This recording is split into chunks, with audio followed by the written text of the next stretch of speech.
right. It's on. Nice. What's up? 7 o'clock right now. Normally I try and hit it a few minutes early, but that's not how it went down today. So if you've been here before, you know the deal. We'll hang for a minute, let some people get in. Jack is the first in the chat. What's up, man? I am going to paste the link on Twitter. This is the ritual that I do every time I go find my own video on Twitter. I'm going to load it up. We're going to hear me talking. Boom. I'm going to paste this bad boy on Twitter. And then we'll get it going.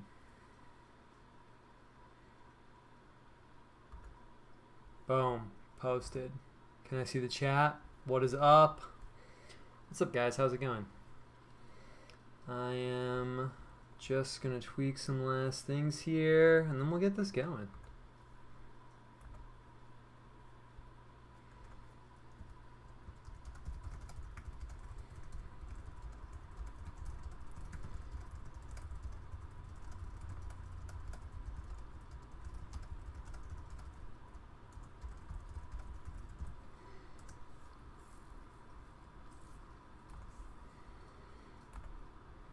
Boom.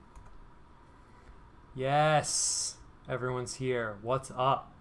I'm chilling, man. I was a little stressed out working before, but I'm chilling now. I was ordering some stickers and just getting things going in the studio. Normally all day before I do this, I'm just doing like random studio stuff. So I'm like packing up drawings. I packed up this guy's print today. That looked really sick. I'm mailing that out. Got some wedding stuff for people I'm wrapping up this week. But yeah, I'm getting some stickers printed. I guess I'll tell you guys. I haven't really posted about it on Twitter yet. But yeah, I'm getting a bunch of stickers, and I want to have these like packs that I send out with like tiny prints. So it's a way for people to like pick up some art that's like not as expensive, get some cool stuff going on. So yeah, we'll hang for a minute here, let people come in, and then we'll do this thing.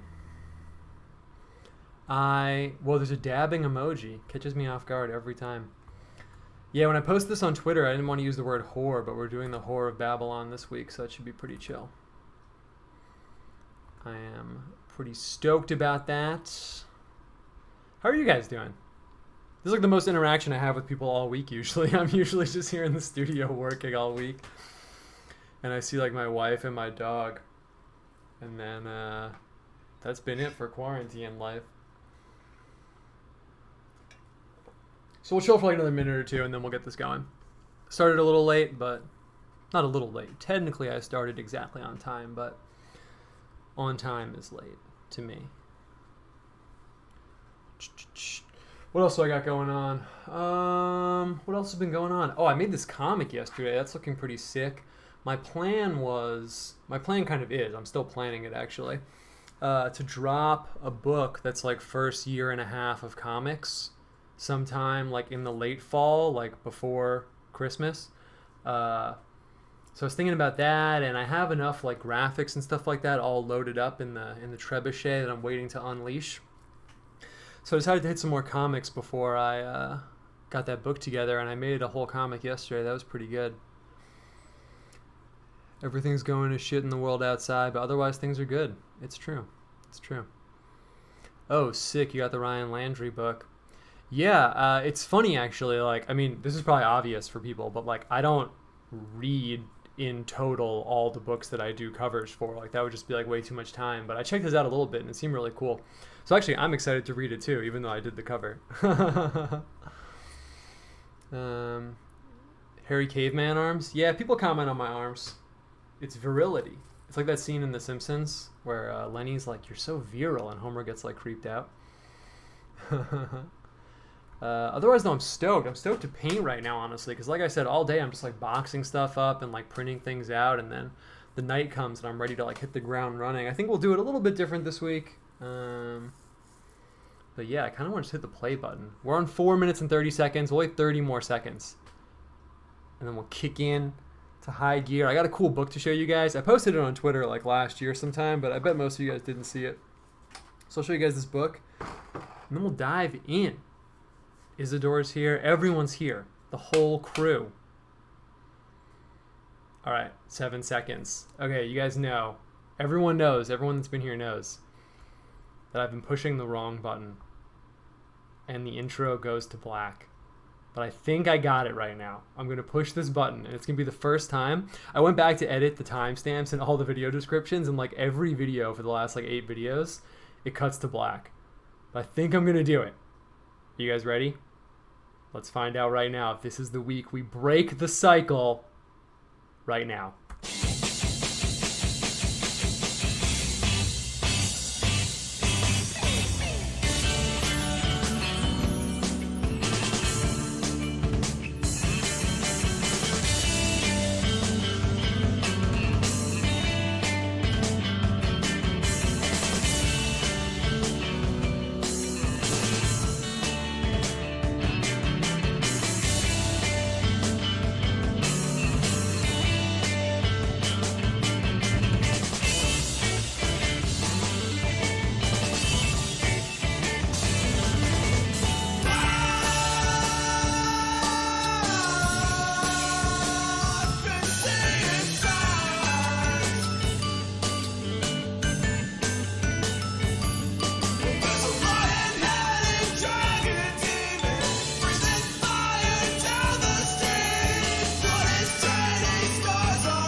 All right, we are live.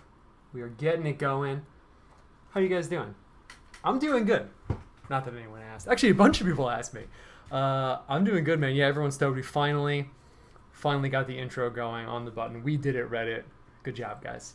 So, yeah, basically planning this week out, making it happen for the show. I know if you watched last week, we wrapped it up, and we started talking about, oh, we're painting this kind of celestial. We had like a little bit of a vignette of like a celestial city going on, and I was like, oh, next week we'll do the celestial city thing. But I was working on that, and I was going through Revelation, and I was looking at some other stuff, and I feel like we've been riding the theme of like apocalyptic vision so hard that I feel like when we finally get to some opening up of that into something like fully positive, like a celestial city, that'll be really tight. But I thought we should just keep going on the train of like apocalyptic visions. I mean, what's better than that, honestly? Especially, just really fits the vibe of everything that's going on right now. So yeah, we're gonna do that. We're gonna hit the books for a second, just go over the nature of the picture. I'm actually gonna sketch a tiny bit out, and then we'll just hop right in. I want to just get going because there's a lot of stuff I want to talk about. If it's your first time here, how's it going? How are you? Hope you're doing well. Hope you're comfortable, enjoying your evening. And if it's your first time here, what I've been doing is, so I say this every time, but I have this crazy bookshelf here on the other side of the room. And I like to just kind of show you guys a book from my shelf in the beginning. Sometimes it has something to do with what we're talking about. Sometimes it doesn't. I just think it's kind of a cool intro to kind of get things going. A little warm-up act before the painting. And I saw this and I was like, yeah, this is definitely going to be it this week. I found this book. So I go to these like random places that sell like old furniture and like old weird items. I guess you can call them like antique stores and stuff. And sometimes they have books there, and I think other people don't really go look for books there. That's a really good tip, by the way. Any place you can find that sells like old things, but that people that are looking for books wouldn't go to, you can find like a lot of really cool, weird old books there. That's where I found a lot of my cooler things that I found. And sometimes the books are cool just as aesthetic items. You can see this is like kind of this old book. It's all like torn up, and I like how the cover has this stain on it even. It's just a really like aesthetic, like beautiful item. But you can see the title here. It's called The Decline of the American Male, which means I 100% had to buy it. It has this awesome illustration on the front too. I mean, I'm probably going to jack this and use it for something. It's very like Twitter, honestly. I feel like this book is like what Twitter was like before Twitter existed. Got the caveman. I love this Knight Templar guy with the open mouth on the knight head. Got this Spanish kind of like swashbucklery guy over here. Daniel Boone style, more like Victorian gentleman, I guess. And then you got this super weak dude on the end. So the decline of the American male. And I just want to poke in here really quick. It's kind of funny because I actually can't tell how much of this book is done seriously versus totally tongue-in-cheek. I really can't tell at all, actually. But it's from Random House, which is like a really legit publishing spot, in case you guys don't know. And it's from the 50s. It's from 1958. But look at this table of contents. Why do women dominate him? Why is he afraid to be different? Why does he work so hard? Such good questions. It's got these all these really funny illustrations. They're almost like memes, really, of like women like brutally like owning men and stuff like that. It's really funny, actually. And let's just check out the first like few paragraphs, because it's so fitting for the theme of like angry Twitter, I guess you could say, that I have to just dive in here really quick. So real quick, let's check this out. I think it's definitely worth it. Scientists who study, this is 1958, by the way. Scientists who study human behavior fear that the American male is now dominated by the American female. These scientists worry that in the years since the end of World War II, he has changed radically and dangerously, that he is no longer the masculine, strong-minded man who pioneered the continent and built America's greatness. He has changed as a boy growing up, as a youth courting a girl, as a husband, father, job holder, and lover. His collapse already affects his wife and children, and the experts pin most of the blame for this new plight squarely on women. So like I said, I actually can't tell how much of this is a joke or not. I don't know if this is meant to be like 100% funny or 100% serious. I really can't tell. Let us look at each of man's female-dominated roles in America today. From the moment he is born, the American boy is ruled by women. First hospital nurses and then his mother dictate his every move. When he goes to school, his teachers take over, and today most of them are women. He quickly becomes accustomed to female domination. And it just goes through like the emasculation of the American male in kind of like a funny, like tongue-in-cheek way, but also, like I said, I can't tell if it's being serious or not. There's all these funny pictures. What should a father do? Let's see, men like hiding from women. Kind of these jokes about like women spending money. I think this literally is like what reactionary Twitter would have been like before Twitter existed. So yeah, I'm not going to read the whole thing, but it's pretty random. Someone said I should scan it and put it online, and I was like, yeah, I'm totally down, but I don't want to get hit with like copyright infringement, so we'll see how that goes. But yeah, I'll show the cover. Some people came in late. It's all good. Decline of the American Male. You could probably find a PDF of it or something, but it's just a cool random book I found that is kind of related to what we're talking about today in terms of social evils embodied in weird symbolic forms, but also not related at all. But I just wanted to show you guys because I think that's a cool, weird book. Anyway, let's do it. So again, in case it's your first time here, I'm mastering, working the chat, and also talking about what I want to talk about. But normally I kind of just get it going, and then I'm looking at the chat more. It's kind of like a curve, kind of like a steady, natural progression. But let's just get it going. I don't have too much to hit reading-wise this week. Sometimes I'm like we're hardcore like in the books for like 15, 20 minutes, but that's not going to happen this week. But I just want to read the part that we're going to be making a picture based on. Last week we did the Dewey Reams Bible. This week we're going to hit the Orthodox Study Bible. Change it up a little bit. Why not? Interestingly enough, this Orthodox Study Bible, someone got this for me. I didn't buy it for myself, although I would have. Why not? But this is actually, they use the KJV, which I thought was interesting. So it's actually a KJV Bible that's annotated with Orthodox study notes. So that was kind of interesting. I don't really have a point there, but I thought it was kind of cool. I got the Dewey Reams in my lap. Maybe we'll break it out later if we need another Bible translation. I've been enjoying that, actually. People call it like the Catholic KJV sometimes. It's pretty cool. All right. So we're in the book of Revelation. It's the last book in the Bible. Most of you guys probably know about this, but it's, I don't want to say my favorite. I feel like I shouldn't have a favorite book of the Bible. Maybe you are allowed to do that, but it's one of my favorites just because sometimes I can't tell, how much what's the word I should use here? I'm not a theologian. Qualification, I'm not a lawyer, just putting that out there. But I'm never sure how much, I guess you could say, I'm supposed to be reading really, really deeply into the symbolic context of everything, which is obviously my nature. Since I'm a painter, I'm the kind of person who would look at something and be like, oh my God, like this woman's dress has like 3 tassels. That means this. And like, oh, this guy in the background is holding a pear. Like that means this. And then sometimes I'm like, yeah, but probably, also some of those things maybe aren't symbolic. So I really like the book of Revelation for one reason, among many others, is that I think it's explicitly all these different symbolic visions. It's almost like a tapestry of these like interwoven symbolic themes and motifs. I called it that on Twitter one time, and someone quote tweeted me like making fun of me, and I was like, yeah, but that's literally exactly what it is. It's literally like a tapestry of these interwoven like symbols and symbolic themes. So I really like that a lot. And we're just going to jump in. I thought about, maybe going all through it in order, but I like things to feel natural here, and I kind of just wanted to jump into the horror of Babylon, honestly. When I'm planning the show every week, I normally, don't really know what I'm going to do, and then when I find the thing that we should do, I'm like, yes, it calls out to me very clearly. And I hit this week, and I was like, yeah, it's definitely what we're doing. So basically, I didn't plan on unpacking the whole book. We're not going to do that right now, but John, the guy writing the book, is having these visions, and there's these interlocking like sets of 7 things. There's like the 7 seals and the 7 trumpets and then these 7 bowls, and it's all kind of like coming together and painting this like really cool kind of crazy picture. And then right here in the middle of it, so we just did the bowls. You can probably see on the screen some of these headers. So it's bowl 5, bowl 4, bowl 7, and then we're hitting Revelation 17 right now. And it's pretty short, so probably just going to read it right now. Then one of the 7 angels who had the 7 bowls came and talked with me, saying to me, "Come, I will show you the judgment of the great harlot who sits on many waters, with whom the kings of the earth committed fornication, and the inhabitants of the earth were made drunk with the wine of her fornication."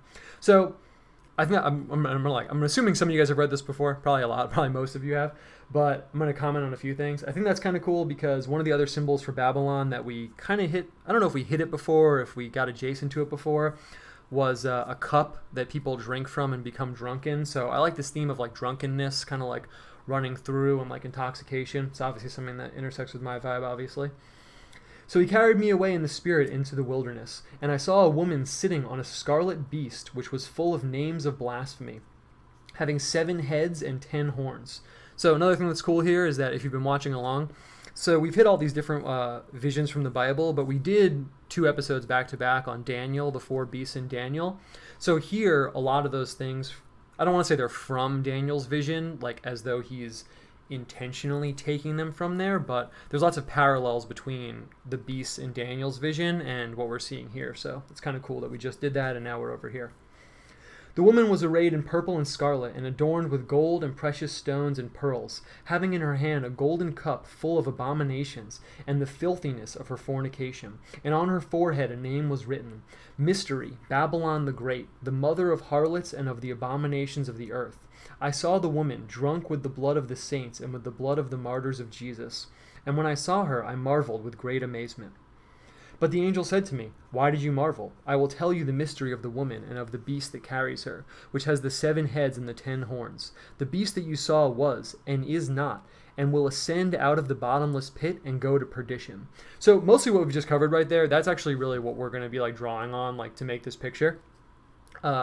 Woman on the back of a beast. She's wearing scarlet. Sometimes when I'm reading this, if I'm just by myself, it's like I can feel my brain checking off all the visual things that I have to keep in mind. So riding on this beast, she's wearing scarlet and purple. She's adorned with gold, precious stones, and pearls. She has a golden cup in her hand. That's basically it. And blood. And there's blood. She's drunk with this blood. That's basically it. But why not? We'll go a little bit more forward anyway, just in case. Just because it's kind of cool. So the beast that you saw. So this is a cool part, just to touch on the prophecy a little bit. I'm not really equipped to like unpack it theologically, but as kind of a crazy weirdo myself, of course, I am very interested in it. So when I'm thinking about this from like a prophetic perspective, one of the things that I think is really interesting is that it says it twice actually.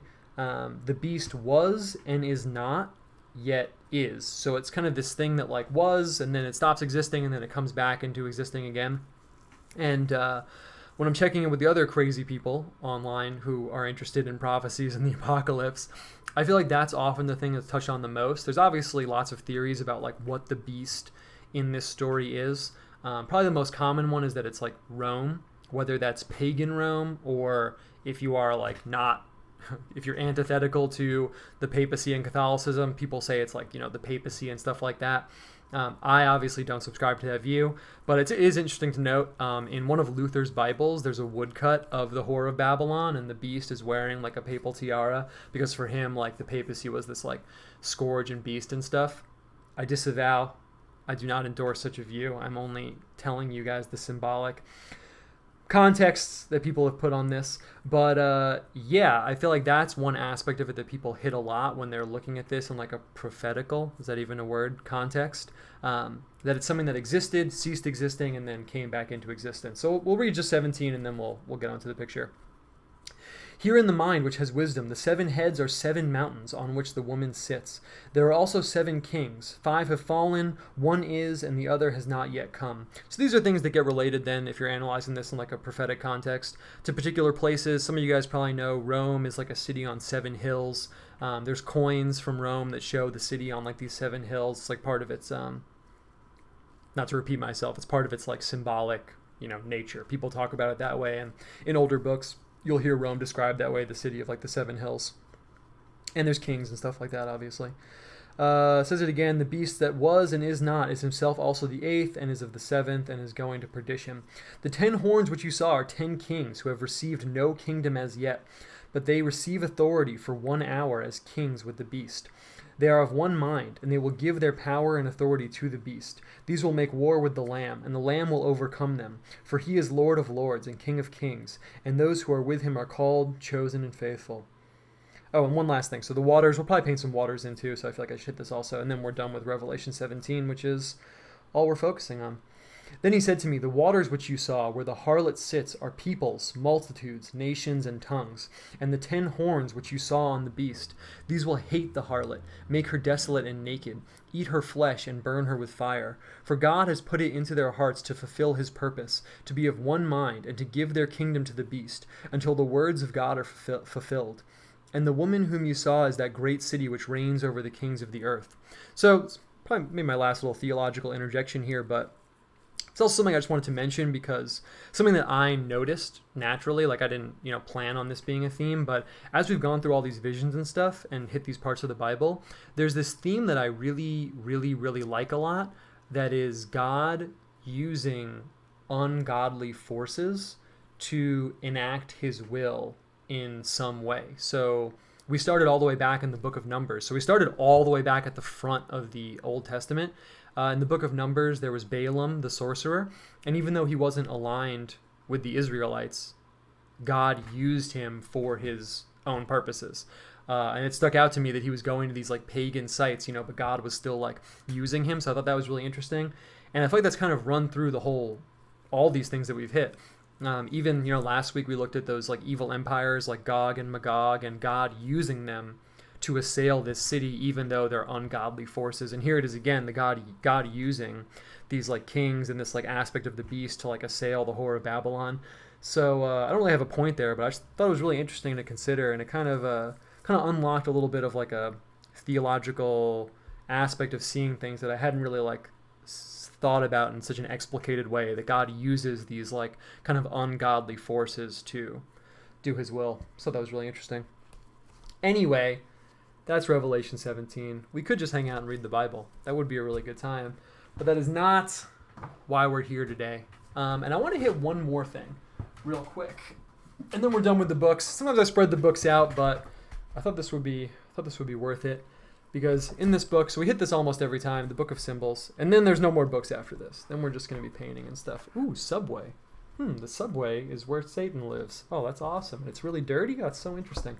Okay, so since we were doing the Whore of Babylon, I was thinking, actually, I haven't even read this part yet. I just know it's in here because I was clicking play on the show. And then I realized, it's such a rare symbol, the whore. And I know that it's in here. I know that the whore is going to be in here. So I thought it would be cool to check out sort of the symbolic, like Jungian meaning of the prostitute before we just get going. 474. I thought it was 434. My bad. 474. Cool. Okay, 4. Perfect. Oh, I put a pen in. That's great. Good thing I just looked it up in the index.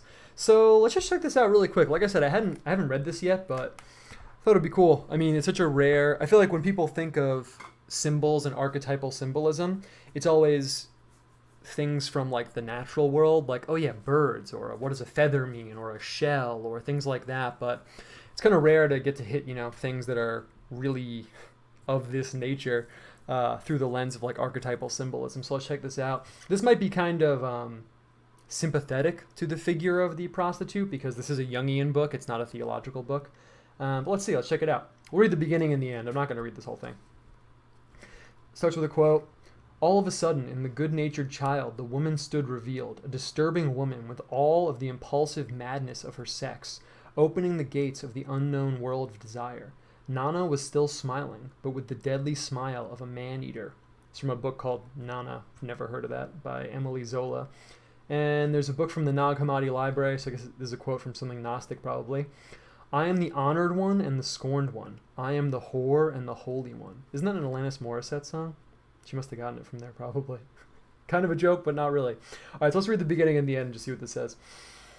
Where we find the prostitute now, female or male, is in the streets, worldly streets and the otherworldly streets of the inner mind, beckoning, servicing desire, perhaps predatory, unprotected, soliciting shadow needs that do not survive the light of day. Wow, I really like this image of the prostitute in both the worldly streets and then the otherworldly streets of the inner mind. That's awesome. It's a really cool image, actually.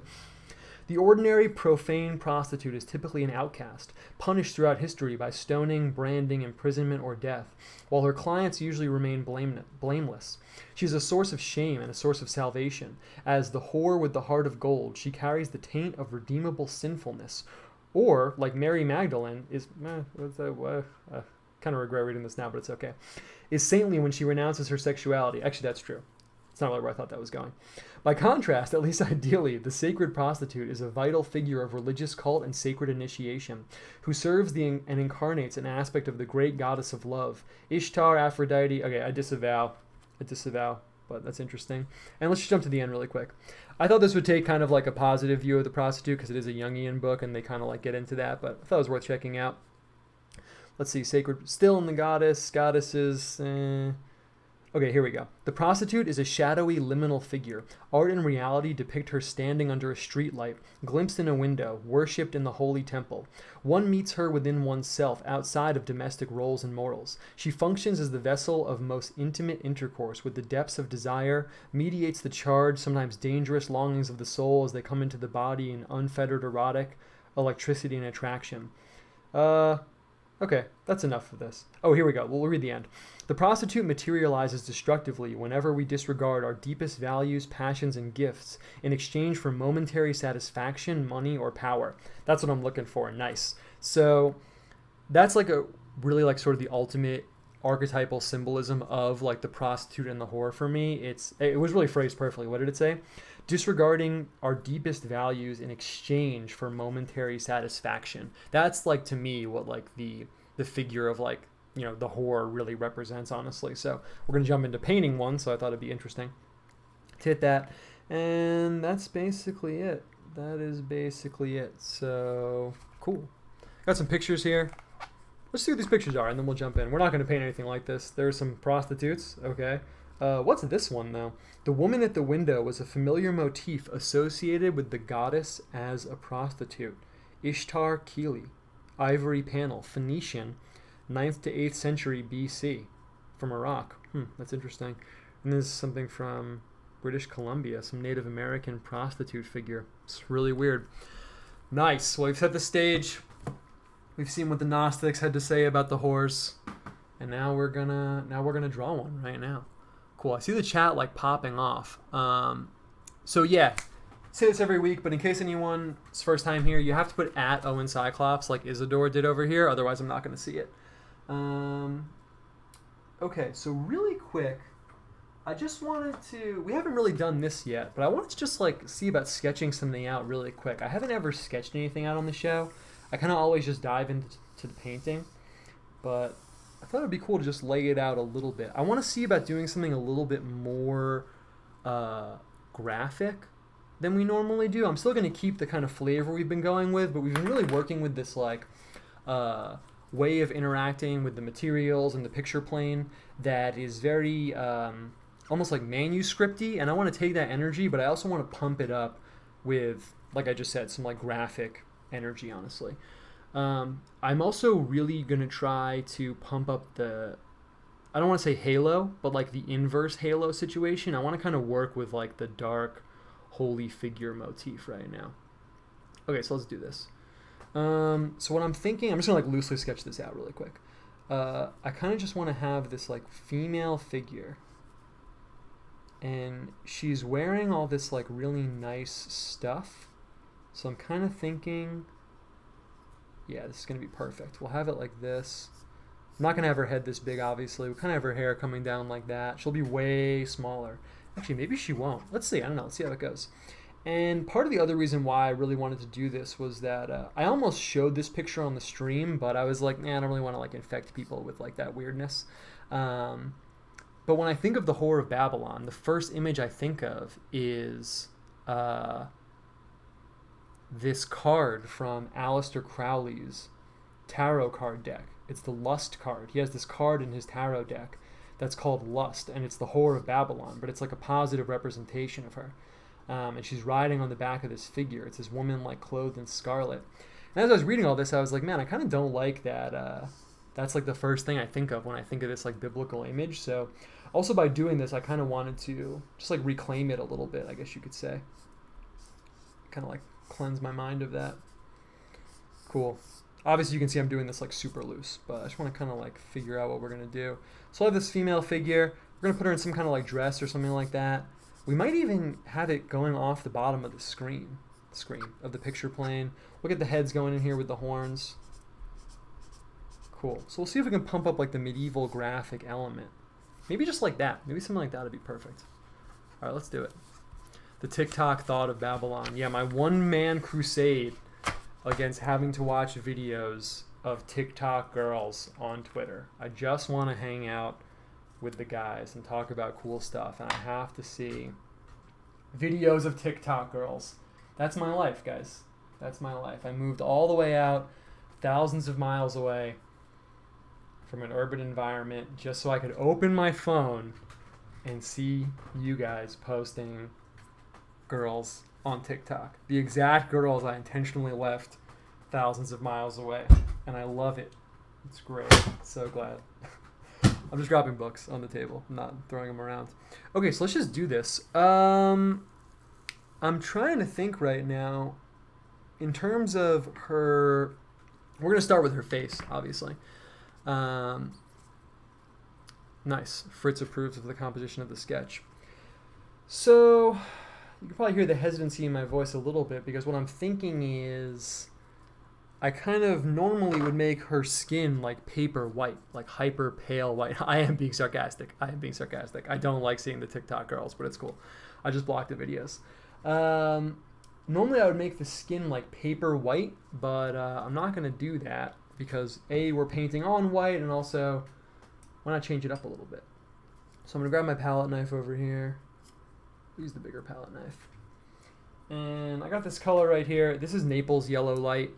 You can see it's kind of like blown out, but I just want the paper to be like totally white, so that's why it's like a little blown out. Maybe I'll move the light a little bit. Yeah, that's better. Cool. And I'm just going to mix the Naples Yellow Light with some white, and then that's going to be our skin color. And the advantage that we have right now is that we're going to put all this like jewelry and like nice clothes on her, but the jewelry and stuff we'll be able to paint on top of her. And I'm actually stoked because I haven't painted like jewelry or that kind of like decked out figure in a while. I used to all the time. That used to be like my bread and butter, you could say. Painting people with like, you know, figures like, unfortunately, different like divine of other theological systems, you could say, figures with like, you know, the necklaces and earrings and all that stuff. But angels don't wear that stuff. I mean, I would never really paint an angel wearing like jewelry, right? I don't know. I actually never really, you know, why would I do that, right? So I don't really get to do it so much. And even when I paint Virgin Mary, it's like I'm not going to paint her like decked out in like very rich clothes. I mean, you could do that, I guess, but it's not my vibe, so should be cool to do that right now. Someone said, when you do evil figures, you sometimes give them a dark halo. Is there a negatively aligned halo that, like the triangular halo on God, uses a non-traditional shape to convey a message? Yeah, that's awesome. There should be.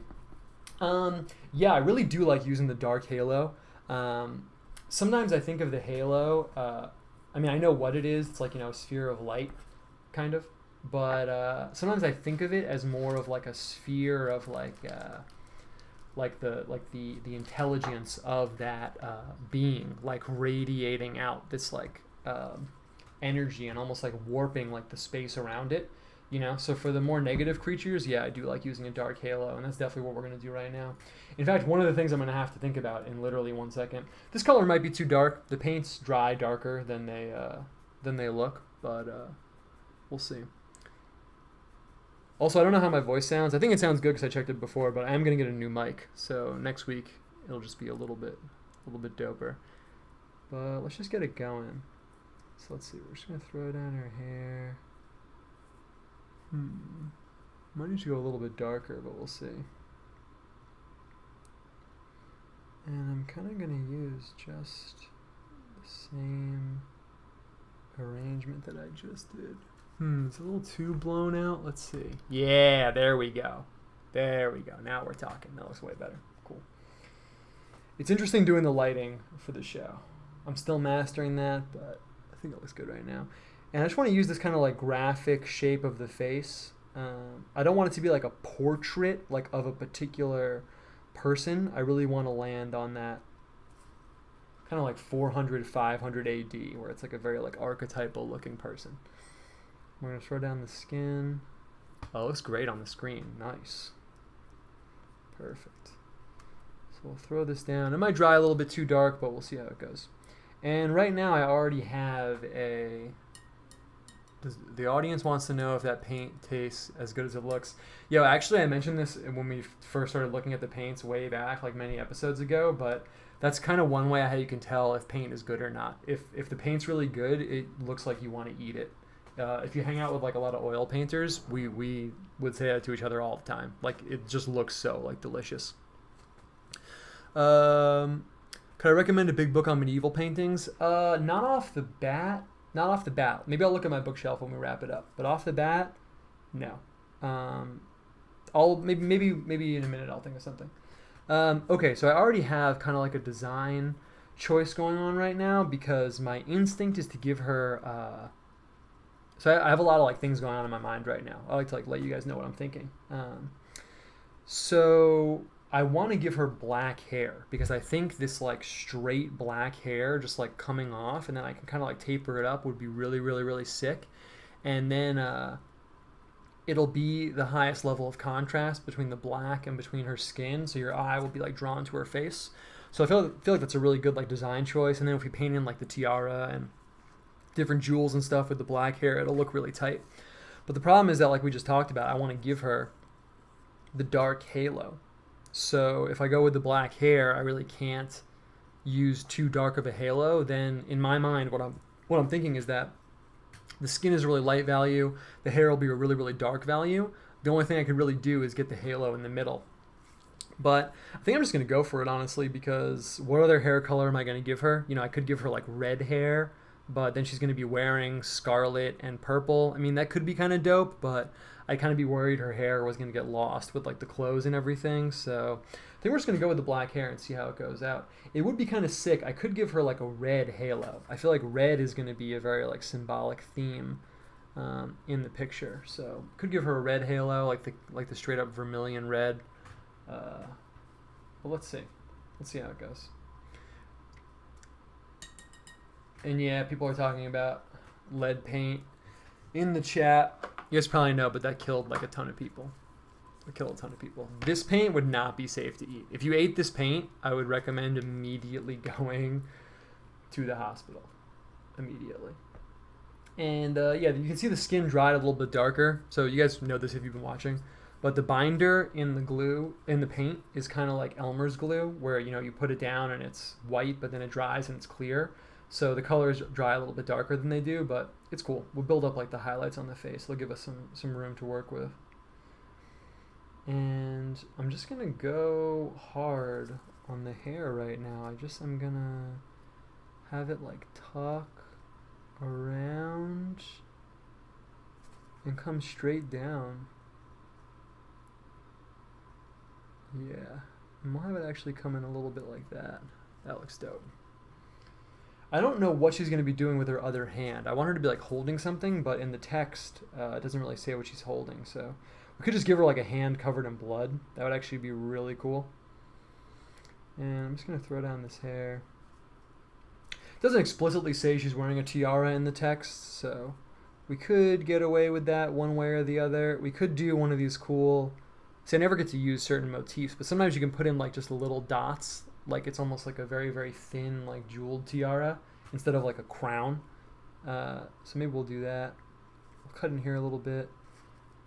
And I'm just going to come up from the bottom so I know it's going to meet easily. And we're going to taper it back a little bit there. Cool. And I want it to like cover her neck. I think it's a really classy move. Boom. When the neck like recedes back into the hair. I think that looks really dope. And the hair shape I'm not so worried about. I could kind of take it in two directions. I'm just going to see how the picture develops, but I could make it like kind of wild. Like I could have some like strands of hair coming off, and that would look pretty cool like if I had it coming up and like get the little twirls in, almost like Alphonse Mucha style, if you guys know him. Or I could just leave it as one like dark black shape and retain that kind of like primitive graphic look. So we'll kind of just see how it goes. Cool. All right. And I'm going to paint in her neck right here. I'm also actually going to pull a little bit of a maneuver right here because I want to shade in a little bit where her neck meets her head. So what I'm going to do is I'm going to drop in a little bit of blue. If this was a real like oil painting style, what I would do actually is I would mix up. Actually, you know, now that I'm explaining this, I'm probably not going to use blue. What I would do is I would mix this warm blue, this is called cobalt blue, with this color, which is cadmium scarlet, but I'm using it as my vermilion. This is the warmest color in my palette. And I would mix those two together to get this like purple. And it probably sounds weird, but that's a really good way of mixing shadow colors on human bodies. What you want to do is use these like warm colors. That's one reason like a lot of people get really frustrated when they're first painting realistically. I mean, it doesn't really matter for this. Here I could kind of do whatever I want because it's a different kind of painting. But for realistic painting, people get really frustrated because it's really, really, really difficult to mix shadows on the human body. It starts to look really weird, you know, if you're shading in like under someone's neck and you're putting these like dark colors in and you can't really figure out like why it doesn't look right. So what you do is you use a lot of these like really, really, really warm colors, like the vermilion. I'm actually going to do it right now. I'm going to use a little cobalt blue. There we go. It's perfect. And I'm just going to mix it down here with some of the... Because since you're dealing with a human body, everything is warm. You don't want to make things cold. Like, you know, you would never think of it, but if you were out somewhere looking at your friend, you know, and like the shadows on his hand or like the shadows on his arm were like freezing cold looking, you'd be like, dude, are you okay? Like, what's wrong with you? And you can really easily transfer that like kind of sickly look over to your images. Like I said, for here it doesn't really matter too much, but I always come from a context of like classical figure painting and stuff like that. I studied at if I was sounding really cool at a party, I would say I studied at an atelier. It's just a really fancy way of saying a drawing studio that did like classical technique and stuff, and that's how you would do it there. I'm just gonna kick this up a little bit. Actually, it's not even dark enough, but it's fine. Cool. It's perfect. I'm actually just going to straight up put a little blue in. Yo! Jay Dyer was on Alex Jones today? That's sick. Someone just said that in the chat. I always imagine people watching this later, just me like saying things from the chat and them thinking I'm saying it. Yo, that's sick actually. Why was Jay Dyer on Alex Jones? Talking about what? That's awesome, man. Wow, that's really legit. Okay, so yeah, she's going to be clothed in purple and scarlet. I think the way that we're going to hit that is she'll be wearing scarlet top and then purple kind of like dress bottom on the bottom. It's probably the easiest way of dealing with that. To mix scarlet up, you know the deal if you've been here before. We got the alizarin crimson, but it is too transparent, so I have to mix it with another color to beef it up. Normally what I've been doing is using, oh, you can't see it, it's off screen. Bink. Still off screen. Oh, it's too high. There we go. Is using the vermilion color over here, but I actually want to make it scarlet. I feel like because it specifically mentions that it's scarlet, I really want to land right on that color. So I'm actually going to use cadmium red medium instead of the cadmium red light that I have over there, the cadmium scarlet. Boom. And let's get this going right now. And it'll be kind of cool. We can go in and like put a pattern in on her dress or something like that too. And honestly, I'm just going to mix these two lumps. It's kind of the perfect amount. Yes. Oh, what a beautiful color. Someone said it looks delicious. It really does. And I kind of want it to be darker. I'm debating if I should add a little black. I just don't know. I don't want it to be that dark, but I also feel like the cadmium red medium is so powerful that I could probably just add like an infinite amount of alizarin crimson and it's never going to get dark enough, but let's see. Let's see how it goes. Could add some Venetian red. That's another like dark red color, but even that I feel like is not really going to be dark enough. It's cool also when you're painting a lot. Sometimes the pigments, you get like senses of their power. And yeah, like I said, some of them will just like eat the other pigments. It doesn't even matter. You know, you can mix like a ton of it in and it will never change it. This is a good scarlet. We don't need to push it too much. I'm worried if I put black in, it'll like desaturate it too much, but maybe it's worth it. I can't tell. Let's just throw this down, and if we want to shade it in with like the darker scarlet, we can. Boom. I find the prophecy of her wearing scarlet and purple very interesting. That's a very interesting like aspect of it for me. Makes me think about like, you know, who wears scarlet and purple. Not getting at anything because I don't really know honestly, but yeah, the red is cozy. Boom. Okay, and I'm gonna have her arm just out. In the sketch that I just did, if you want to even call that a sketch, I put her arm coming up, but I'm not going to do that. I'm just going to have it coming kind of like this. Oh, I can draw with the paintbrush. Perfect. Have it coming down and over. That'll be perfect. And we'll kind of get that like medieval kind of garb going on where you can see the folds like that. It's perfect. And it'll be like a loose kind of dress, so it'll come down. I guess I should give her breasts, but you know, we'll tackle that when we get there. And I kind of want her even like leaning back a little bit. That's actually the exact pose that I want. I don't want it to be too dark, but I want her kind of like leaning back like that. Yeah. Cool. This might even be too far out. Maybe we should push that in a little bit. But we'll see. Let's just roll with it. Like I said, I'm kind of going for that like 400, 500 AD manuscript look where like sometimes the proportions are a little weird. Let's see. And yeah, boom. So I want to throw this in. And this will dry a little bit darker, but I think this is like the perfect scarlet color. It's almost like blood. And then she's drinking blood. A lot of like red symbolism going on. I don't really know why. I could deduce why, but it's kind of interesting that there's the association between the whore and scarlet. You know, there's like the scarlet letter. That's pretty obvious. Scarlet women. And then you get the whore of Babylon dressed in scarlet. It's almost like a primal like association, I guess. Red being a very like lusty, blood, sanguine color. Boom. I don't know. I mean, we could. The cool thing about, like I said, I haven't been able to use like a lot of these like motifs and visuals for like a little while, but if I go back and put in like details over the scarlet, it'll kind of read as like a silk robe. It'll kind of give that kind of like slightly rich Byzantine, almost even like Asian a little bit flavor going on.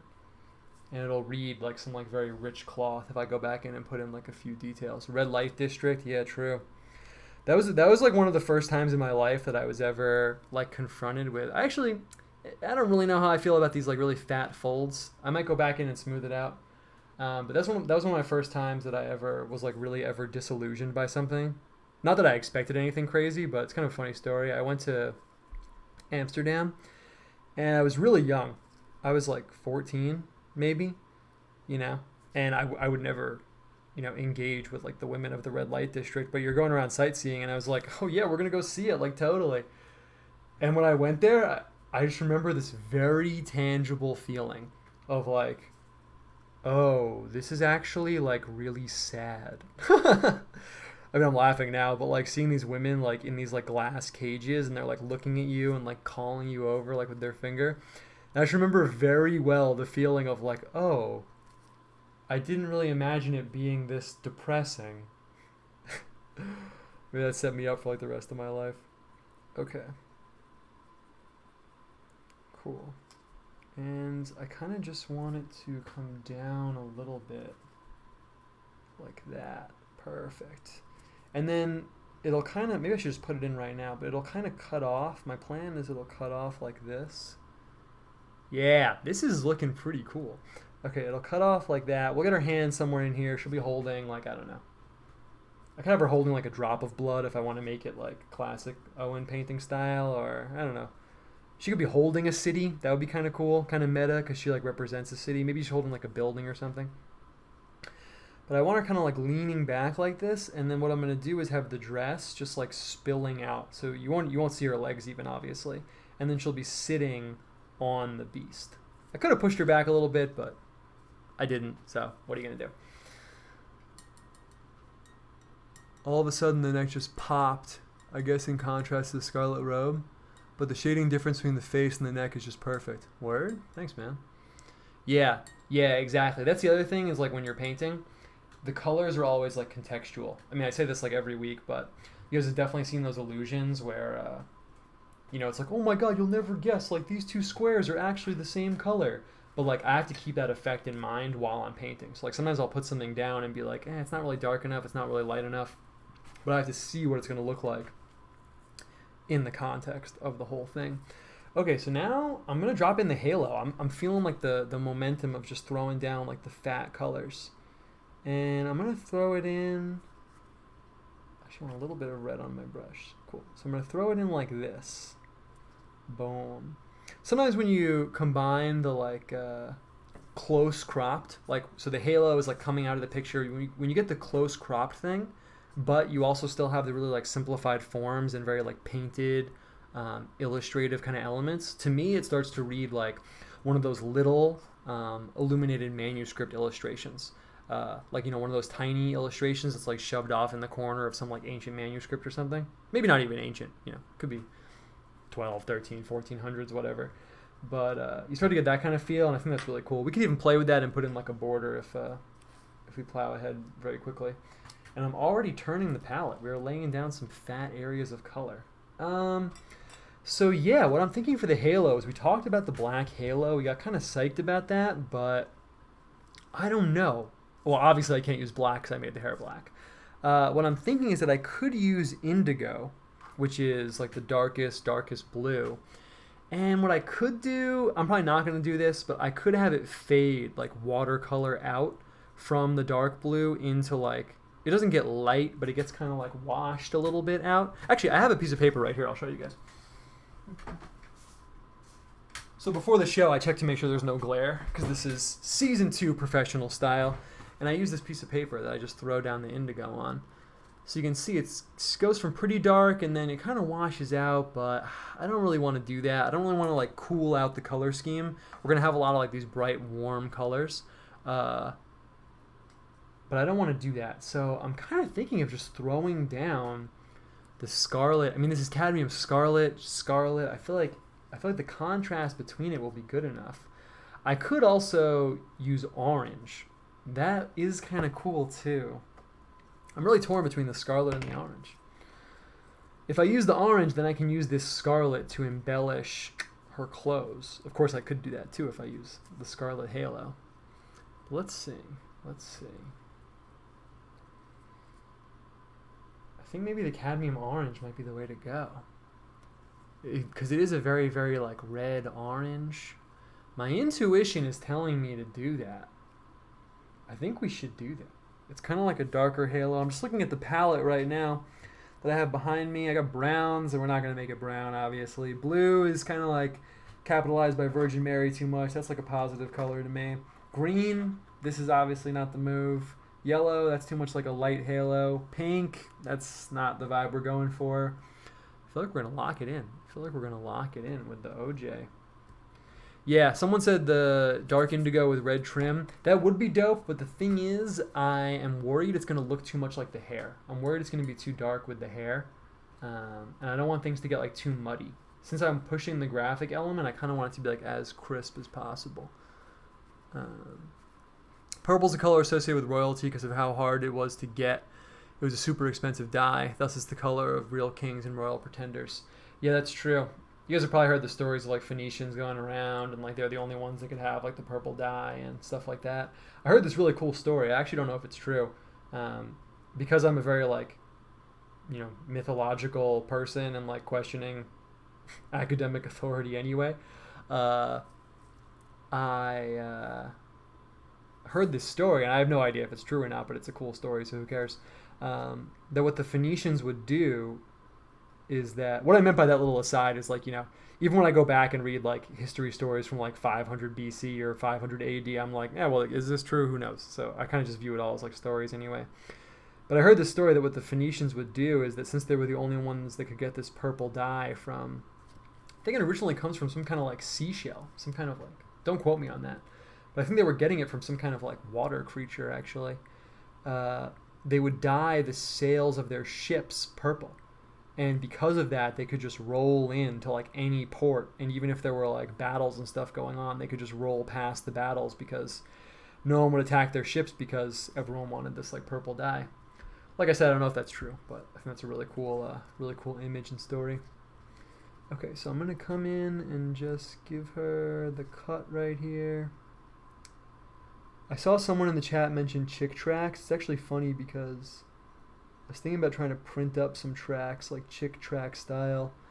I have that sex comic I made, and for some reason it's actually in my kitchen. I was like fixing something in my kitchen, and all of a sudden I was like, hey, I could cut that comic into just 2-panel strips and print it like the chick tracks are printed. If anyone hasn't seen chick tracks in person, that's how they're printed. You get this tiny little thin book that's stapled, and then as you turn it, each little page has like 1 panel on it. It's actually a pretty good format.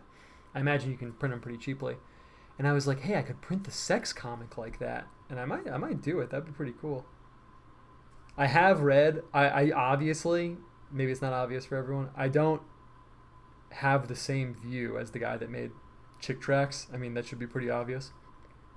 But I have read like every single one because it's so just like related to, I make like theological and mystical imagery that in a neutral sense I would like to describe as like propaganda for positive theology. So I've read like every single one. They're all on his website. Just one day over the course of a few days, I was like, yeah, I'm going to put all this in my brain right now. And they all pretty much follow the same formula. Not all of them, but there's some where you can tell he's like, okay, yeah, this is my statement and what I want to say. But there's a lot that just follow the formula of like, here's this person. They get sucked into this terrible thing. Oh no. And at the last minute, like, here's the guy that has the same exact view as the comic author to save the day. Don't read that book. You should read this book. Oh my god, thank you, Jack Chick. Okay, so I'm feeling good about the orange halo. It looks dope. It's actually closer to the scarlet than I thought it would be, man. I thought it would be a lot warmer, but it's okay. We can shade up and like shade in some more color. It'll be cool. It'll be cool. Purple is a dye from the secretion of a sea snail. Yeah, that's what it is. So saith Wikipedia. Oh, it's got to be true then. Purple dye from cuttlefish. Ooh, I think it actually is from a sea snail, but the idea of it being from a cuttlefish is actually a little bit cooler, so I might choose to believe that. Okay, boom. So we got the orange halo in. I'll shade up with some yellow or something on the bottom to get a little bit more contrast between the scarlet and the halo going on over here. Boom. This is looking dope so far. Cool. So we laid out some fat colors. We'll kind of dig in here and get some details going, and then we'll keep it moving. I'm kind of wondering what I'm going to do about her eye, too. I could paint it in like an actual eye, like old school style. Not really sure how I want to play that one. But I am going to right now put in some scarlet on her, some cadmium scarlet onto her robe. That's what I'm going to do right now. And I have a few options here. Cool. I don't want to get too fussy in the details right now. Whenever I think of doing what I'm about to do right now, I made this painting once. It was of this like Japanese like fox goddess. This was like way back in the day, so it's before I was illumined. But I made a layout like this, and then I was cracking out so hard painting these like little patterns onto her robe. It's pretty cool, but we could easily spend the next like whole big chunk of time doing that, so it's not what we're going to do right now. So I do want to paint some kind of pattern in over her, and I never really do anything arbitrarily in my images, so what I'm thinking right now is there some kind of pattern or something like that that I could do that would kind of fit the theme that we're working with right here, because I could... Usually what I would do is painting kind of like a 4-petaled rose pattern, but rose is such like a positive theological symbol. I don't really want to use that. Yeah, makeup. Yeah, we'll definitely do makeup on her face. I might just put in like little hatches of the scarlet, so it's kind of like shiny silk. If anyone's seen like a lot of silk in real life, it always has this kind of like shine to it. I think that's what I'm going to do. Oh, it's way too dark. Interesting. Interesting. Well, I'll mix it with some of the orange and a little bit of white. Wow, it's so crazy. The scarlet is like the same color. You can't even see it. So I'm going to get a little bit of a red-orange going right over here. And just so I know it'll show up, I'm actually going to add the tiniest drop of white. I don't want to chalk out the color completely, but it'll look good. Cool. Just the tiniest drop of white. And probably since I added the white, I probably could have just rolled straight scarlet, but I also thought that getting a little bit of the orange in will kind of marry the halo color into her clothing. Yeah, you can't even see it. You can just barely see it. Let's see if this is light enough. Boom, boom. And I'm definitely going to give her some kind of necklace. I'm stoked about that. Pearls. She's wearing pearls. Tried to read some like significance into that. Like, oh, pearls. Like, what do they represent? Yeah, this is subtle, but it's good. I'm going to make them a little bit thicker and we'll move on. I was like, oh, pearls. What do pearls represent? And then I was like, it's probably just something nice. It's probably just something nice for people to wear back then. So we'll kind of just put in this like shine on her clothing. Like I said, kind of like maybe it's like silk or something like that. Yeah, this looks good. You can do a lot. You know, when I do this, I say this like almost every time too, but it's not like I'm making like some hardcore perfect image. I'm kind of like painting, sketching, I call it sometimes, and you can do a lot with just a little bit of texture. You know, just like breaking up that space even like a tiny bit makes it look a lot less flat. And let's put a little bit more white in. Just get a tiny bit more of that shine in. Kind of like the look of what I'm getting right here. Yeah. Great. Cool. Perfect. Okay, now I'm thinking about throwing down like some necklaces over here. I could use the gold pigment. I really haven't brought that out on the show yet, but the problem is it's so shiny. It's so shiny, it doesn't look like anything to you guys on the camera, so maybe next week, but not this week. And for the gold, I really want to just keep pumping up like these warm colors, so I might just even use the straight cadmium yellow. It's a little too yellow though. I'm gonna have to cut it with some kind of ochre, and it'll probably be the same color as the cup that she's holding. Do you know the story of Cleopatra and Antony? Cleopatra dissolved a pearl into a cup of vinegar and drank it. No, actually, I haven't heard that story. Sounds pretty cool though. All right. So I'm going to throw down some necklaces, and I used to, most people probably know this, but I used to deal more in Eastern art and Eastern motifs and things like that, and after you do that for a while, it's the same thing that happens when you're working with any like theological system of art. It happened to me with Christian art too later. But in the beginning, it's all like, I don't want to say noise, but it's like, it's almost like you're looking into a crowd and there's like millions of people, you know, and you're like, oh my God, wow, it's all just like all these different people, wow. But then after you've been looking at it for a while, you can start to pick out people in the crowd, and then eventually it's like, oh, I know everyone in this crowd, and you know all the figures, and it's no longer just like a forest of like random individuals. That same thing happens for motifs in the art, not like the people the art is depicting, but like motifs in the art. This is a really good gold color. We're going to use this. And one of the things I liked about it was how systematized the jewelry is. They're like wearing, initially you're like, wow, it's so much jewelry, wow. But then eventually you're like, oh, there's different motifs of the jewelry. So that's what we're going to do right now. A lot of times in art like that, you'll see a short necklace. So I'm just going to throw down a straight gold chain right over here. That's the short necklace. There'll be a medium necklace. I'll put that in dot style. I've actually been looking forward to that like the whole time. And there'll be a long necklace too. So I'm just also going to throw down the long necklace. This will come all the way down. And I want it to come up quickly enough that her hair will obscure it. Got kind of dangerously close to having a tangent there. If the necklace just hit the edge of the hair perfectly, it would have been unideal visually. Boom. Perfect. And I'll put some kind of stone down here. It'll be fine. I'm thinking about where her hand's going to be. It'll probably be like right over here, so it'll be cool. I'll put in some stone down there. What like precious stone would it be? I'm really hesitant to start introducing cool colors. I feel like it would be some kind of like blue or green or something, but I don't want to start getting those colors in the mix. But maybe I have to. Maybe I should. Maybe I should just own it. It would be kind of dope to just throw down like a big blue stone. Yeah, let's do it. We got to do it eventually. Let's see. I'm going to use cobalt blue, that warm blue I mentioned before. Not too true on your art, but what do you think of making the halo imperfect with drips of blood or cracks in it or something? Yeah, that could be cool. I have an aversion to drips, but maybe. I'm open to it.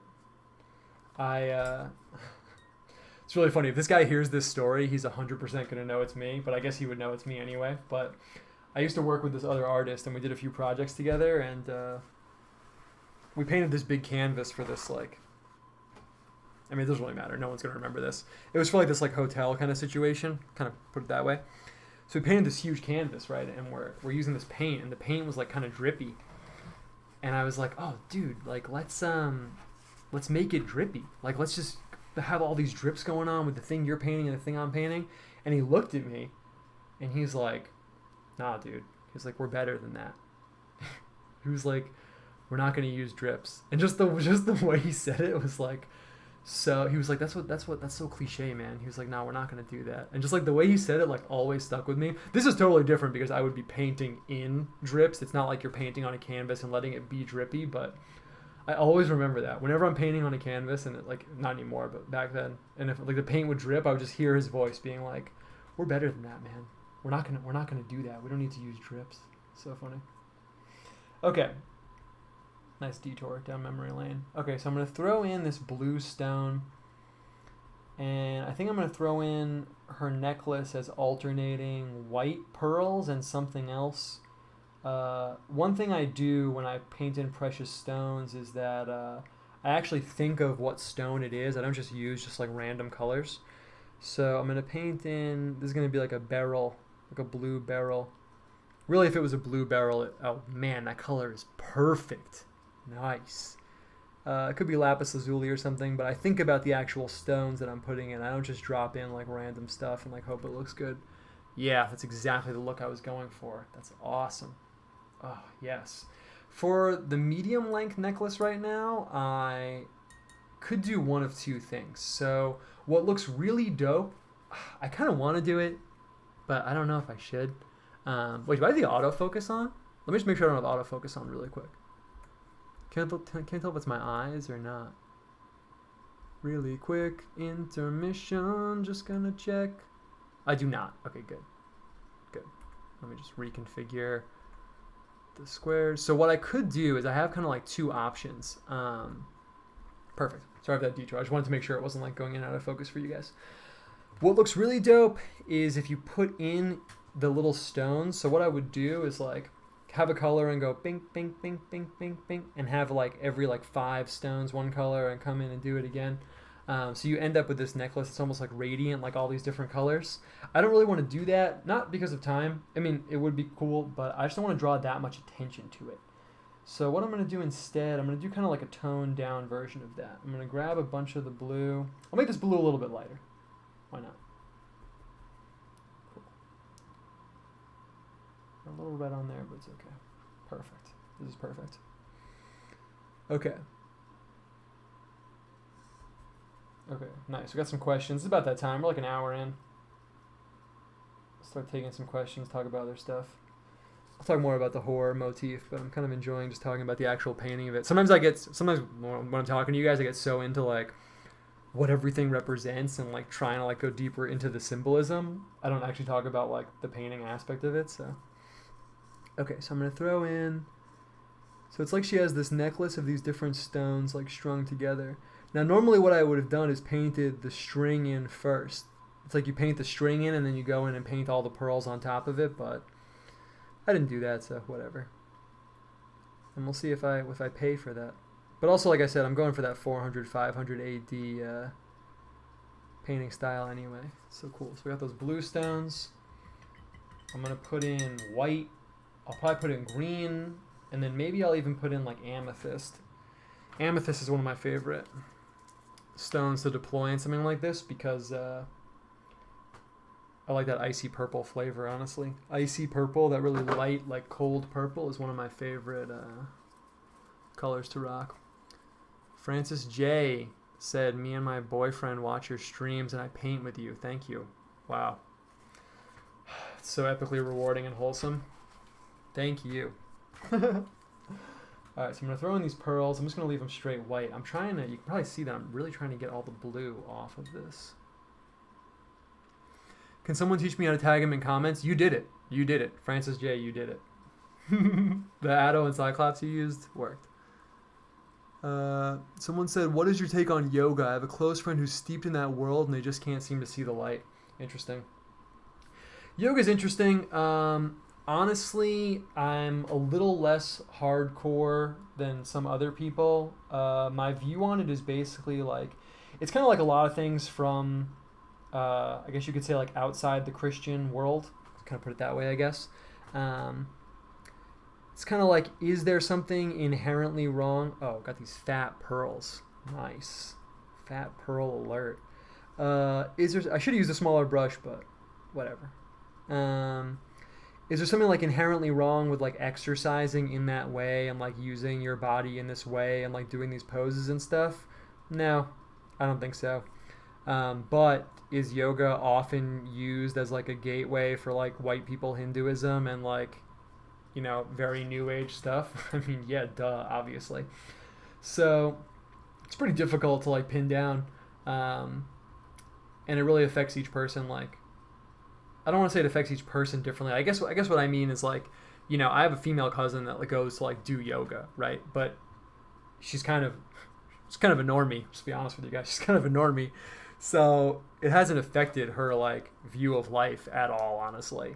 But then I know other people where, you know, they go to yoga a few times and some like handsome dude rings like a, you know, crystal singing bowl and all of a sudden they're like going hard on like white people Hinduism. That happens all the time. It happens every day in this country. So it's kind of hard.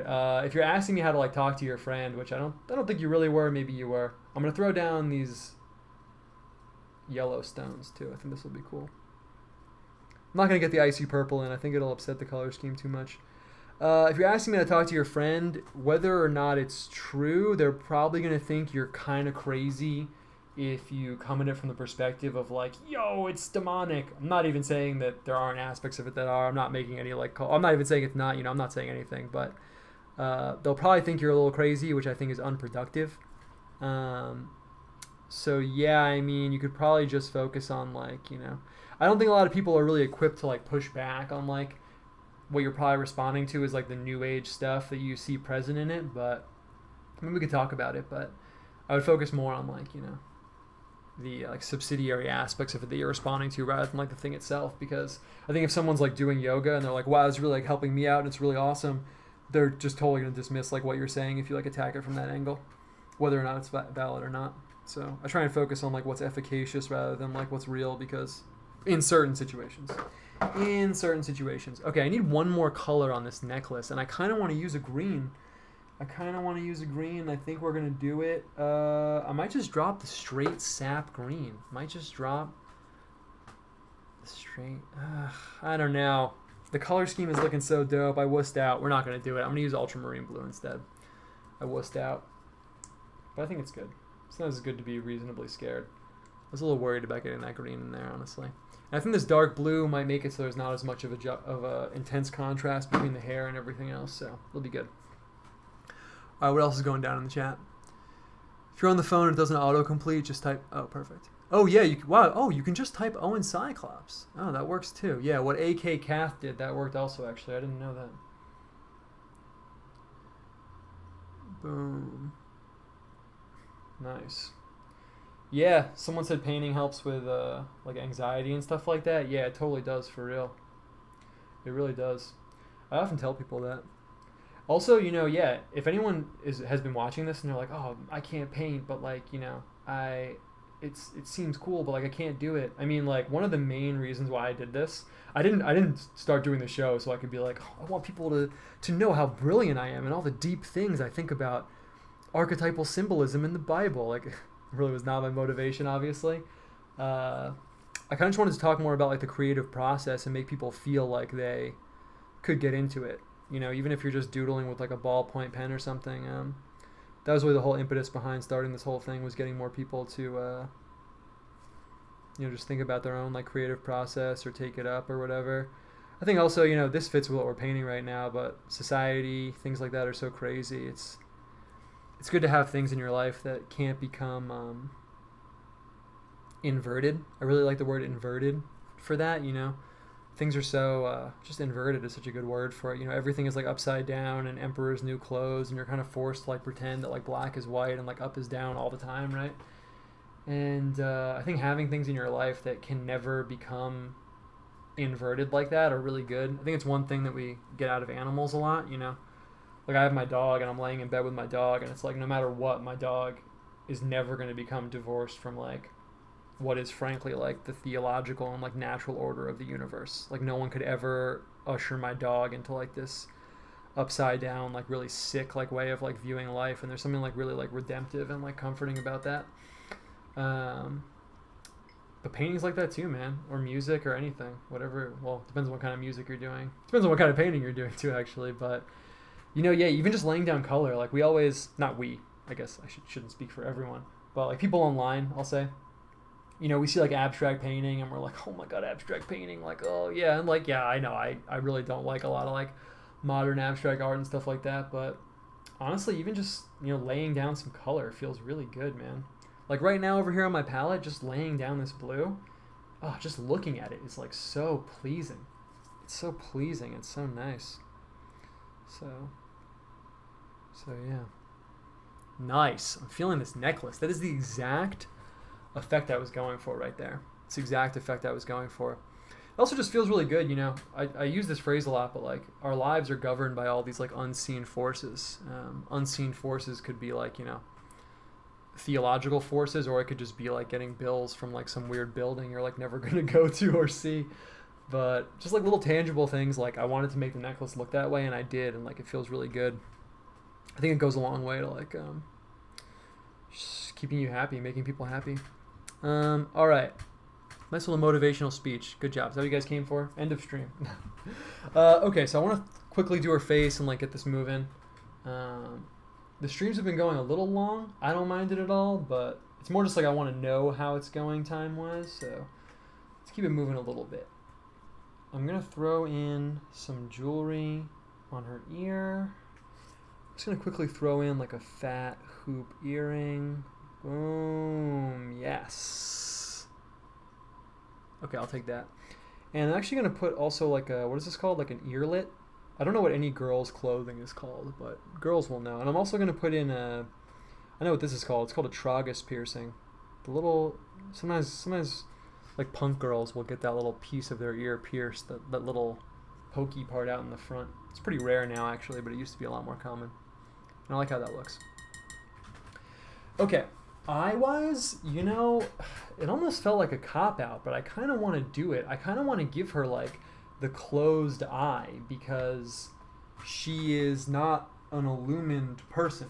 You know, she is this figure of like lust and sin. So I think it would be actually appropriate if her eyes are like shut to the light. Shut to the light. So what I'm going to do actually is, so we have this face, right? Got this kind of face going on with her ear. I think I'm just going to put in the closed eye like that. I think that's going to look dope. I really feel like that's the move. So I'm going to do it right now. When you go for a pearl, do you usually go for some white ivory circle and call it, or do you try and pump up the opalescent nature of it? It's a good question. If this was like one of my, so soon I'm going to be doing these scroll paintings. I haven't posted about it on Twitter yet at all, but I got the materials here to do these scroll paintings. So if I'm going hard, if I'm going really, really hard, yeah. If I was going really hard right now, for example, I would go in and put a little dot of a shine on each of these, and then go in and put a little shading color to give it that like translucent gem feel, and then I'd go in and shade under on the shirt also. I would go in and do those like 3 things. For this, I'm not going to do that, mostly because you guys wouldn't even see it, but yeah, that's what I would do normally. But right now, no. If I was painting a pearl, yeah, I'd probably, well, it really depends. It's kind of hard to answer because when you're painting things that are reflective, it matters what colors are around them. So I was going to say I'd probably paint it like a little bit bluer and then put the highlights on, but if I'm painting a pearl that's inside of like a pink clamshell, then it's going to be reflecting all that pink around it, right? So then I would make it a little pink. So it really just depends on what colors are around it. That's where it starts to get trippy, because like if you're like, oh, I want to, like you said, I want to make it look opalescent, well then you're just reflecting the colors around it. An opalescent pearl being held by someone with a green shirt would just be like reflecting green, right? There's not like an inherent like hue to it. Okay, I'm gonna put this in. Nice. I didn't make it totally straight because I wanted to have kind of like a pained, maybe even like tortured kind of feel. But that looks dope. This is looking great. Someone posted a meme once, like me scrolling through my own Instagram feed. Wow, this is great. And that's how I feel when I'm on the show. I'm like, that looks great. Me looking at my own painting. Yeah, this is a great painting. Okay. I'm gonna try and, so what I've been doing on the show the whole time, not this episode, but just in general, is like developing one part perfectly and then later developing another part perfectly. But what I'm gonna try and do right now is kind of develop it all together as like one Polaroid, kind of like the whole Polaroid develops together. So I'm gonna move on from the face and everything. We can get stuck there for a while. Let's see, people talking to me. Oh, and found your channel from your talk with Jonathan. Yeah, that was dope. Not to derail the focus going on, but what's the inspiration behind naming the show OPHANIM? That's a good question. I'm going to paint in her hand right now, and kind of just going to do it the same color as her face, actually. I called it that for a few reasons. I thought it would honestly just be good fitting. It kind of fits the exact vibe that I'm going for in terms of like weird theological imagery. The OPHANIM, the wheel angel, is just like kind of the perfect emblem for that, because it's at once so classically theological, but then also just something like profoundly strange and weird. So that was one aspect of it. Okay, what I'm going to do right here is I'm going to make it kind of like a simplified hand. I keep saying this, but I'm going for that like old school look. So I'm going to make this like simplified thumb coming up. And then, so I do this all the time. If I don't know how something should look, I actually just do it with my own hand, with my own body. So right now I'm putting my hand up like I want hers to be holding it, and I'm seeing how it looks. And I'm just going to put the fingers like that. Cool. You know, honestly, it's really interesting because when I was planning this out, I was thinking so much about the beast, but it's almost like we could do the whole picture just her. And like her riding on the beast could be like incidental. And then we could do a separate picture where it's like more focused on the beast. I'm not really sure how to play that. But like I'm getting so much visual stuff from her as like the focus of the picture. It's interesting. I don't know. I mean, she'll be riding the beast, but you know, we'll see how much we want to make that like the focus or not. I did those 4 horsemen drawings, and the horses were just like their bodies just coming off and a little bit of the mane. So we'll see.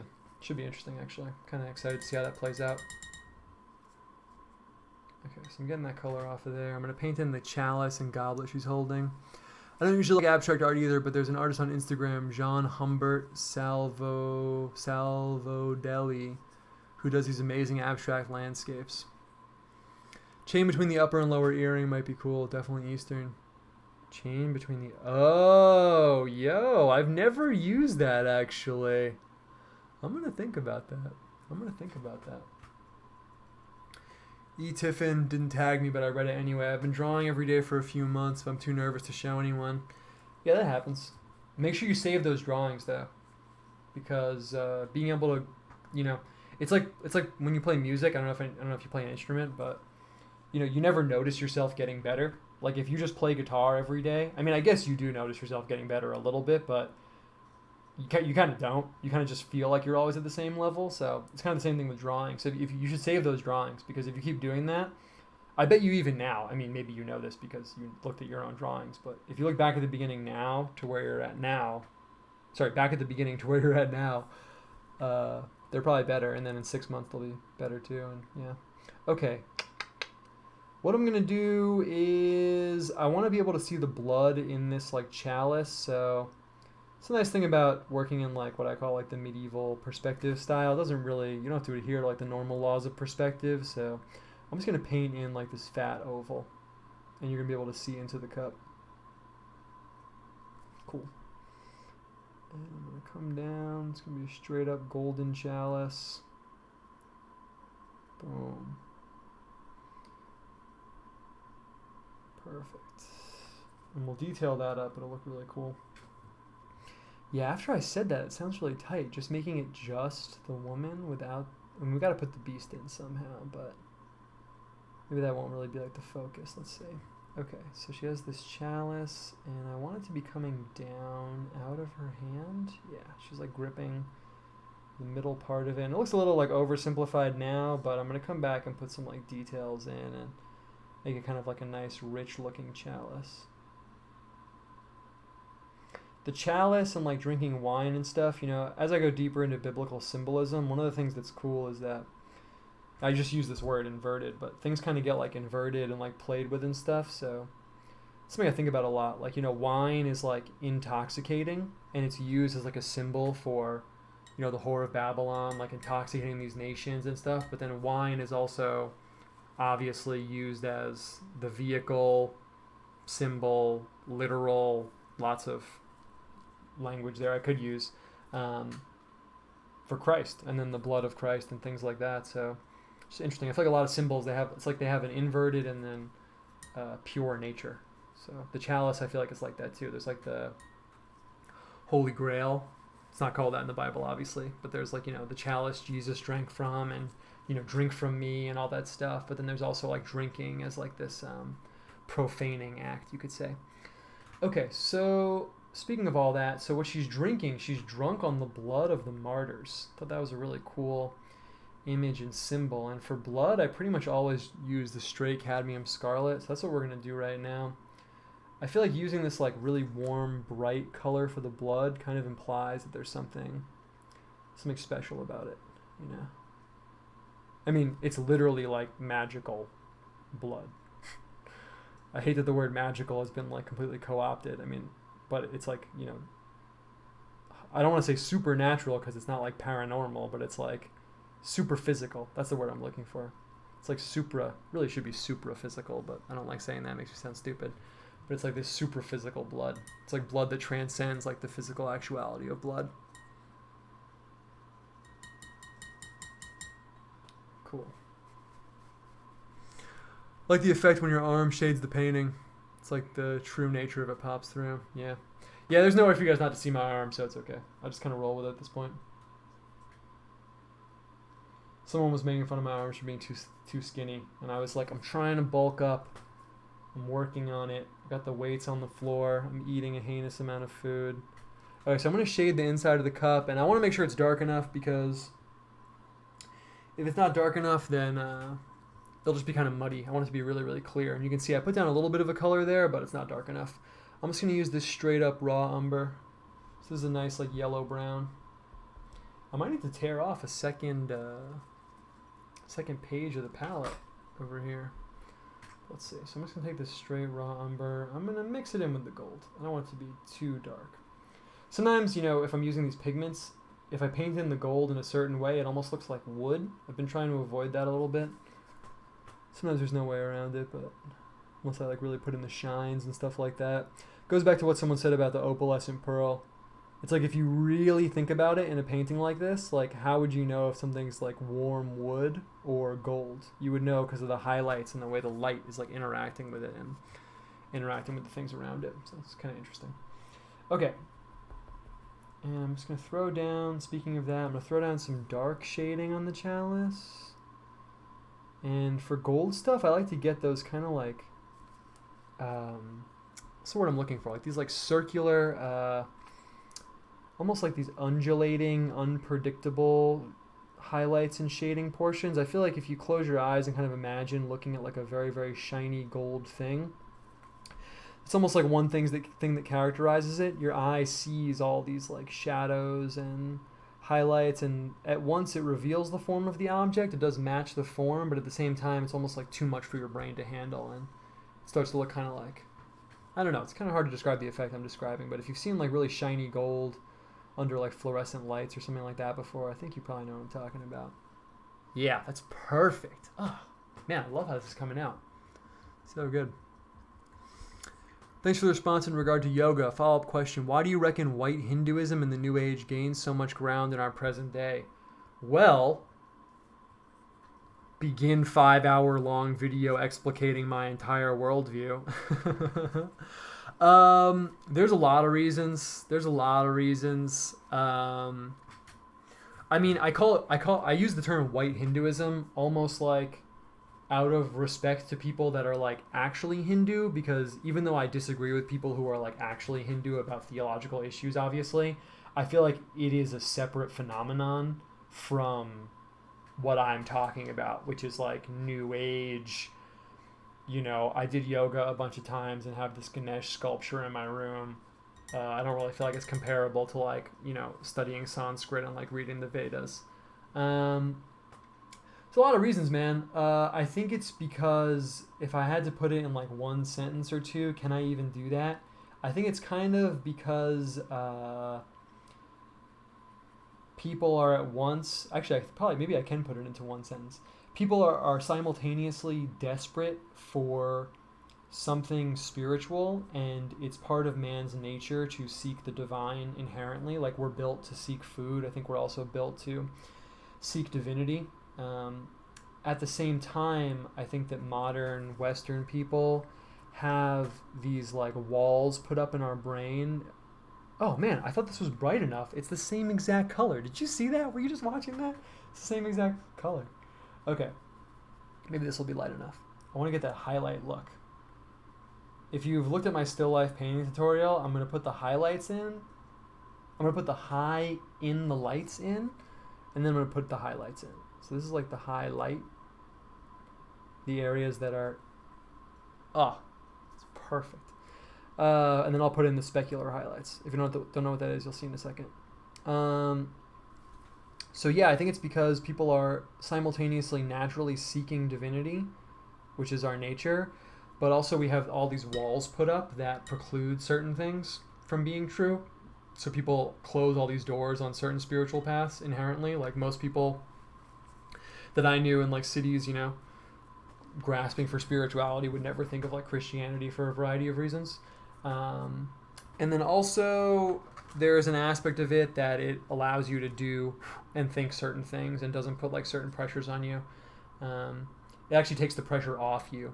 You know what I mean? If you really are full in on like the variety of things that are, you know, new agey stuff, I mean, it doesn't really matter. It doesn't really matter. If your friend's like cheating on their boyfriend, like, well, who really fucking cares? Because, you know, we're kind of just these beings floating through like cosmic space, and, you know, your higher self, and, you know, it doesn't really matter. I mean, if you want to just be high all the time, or, you know, if your mom is like slowly killing herself from like smoking cigarettes or like whatever, it's all just like energy like floating through the cosmos. So it's like whatever, man.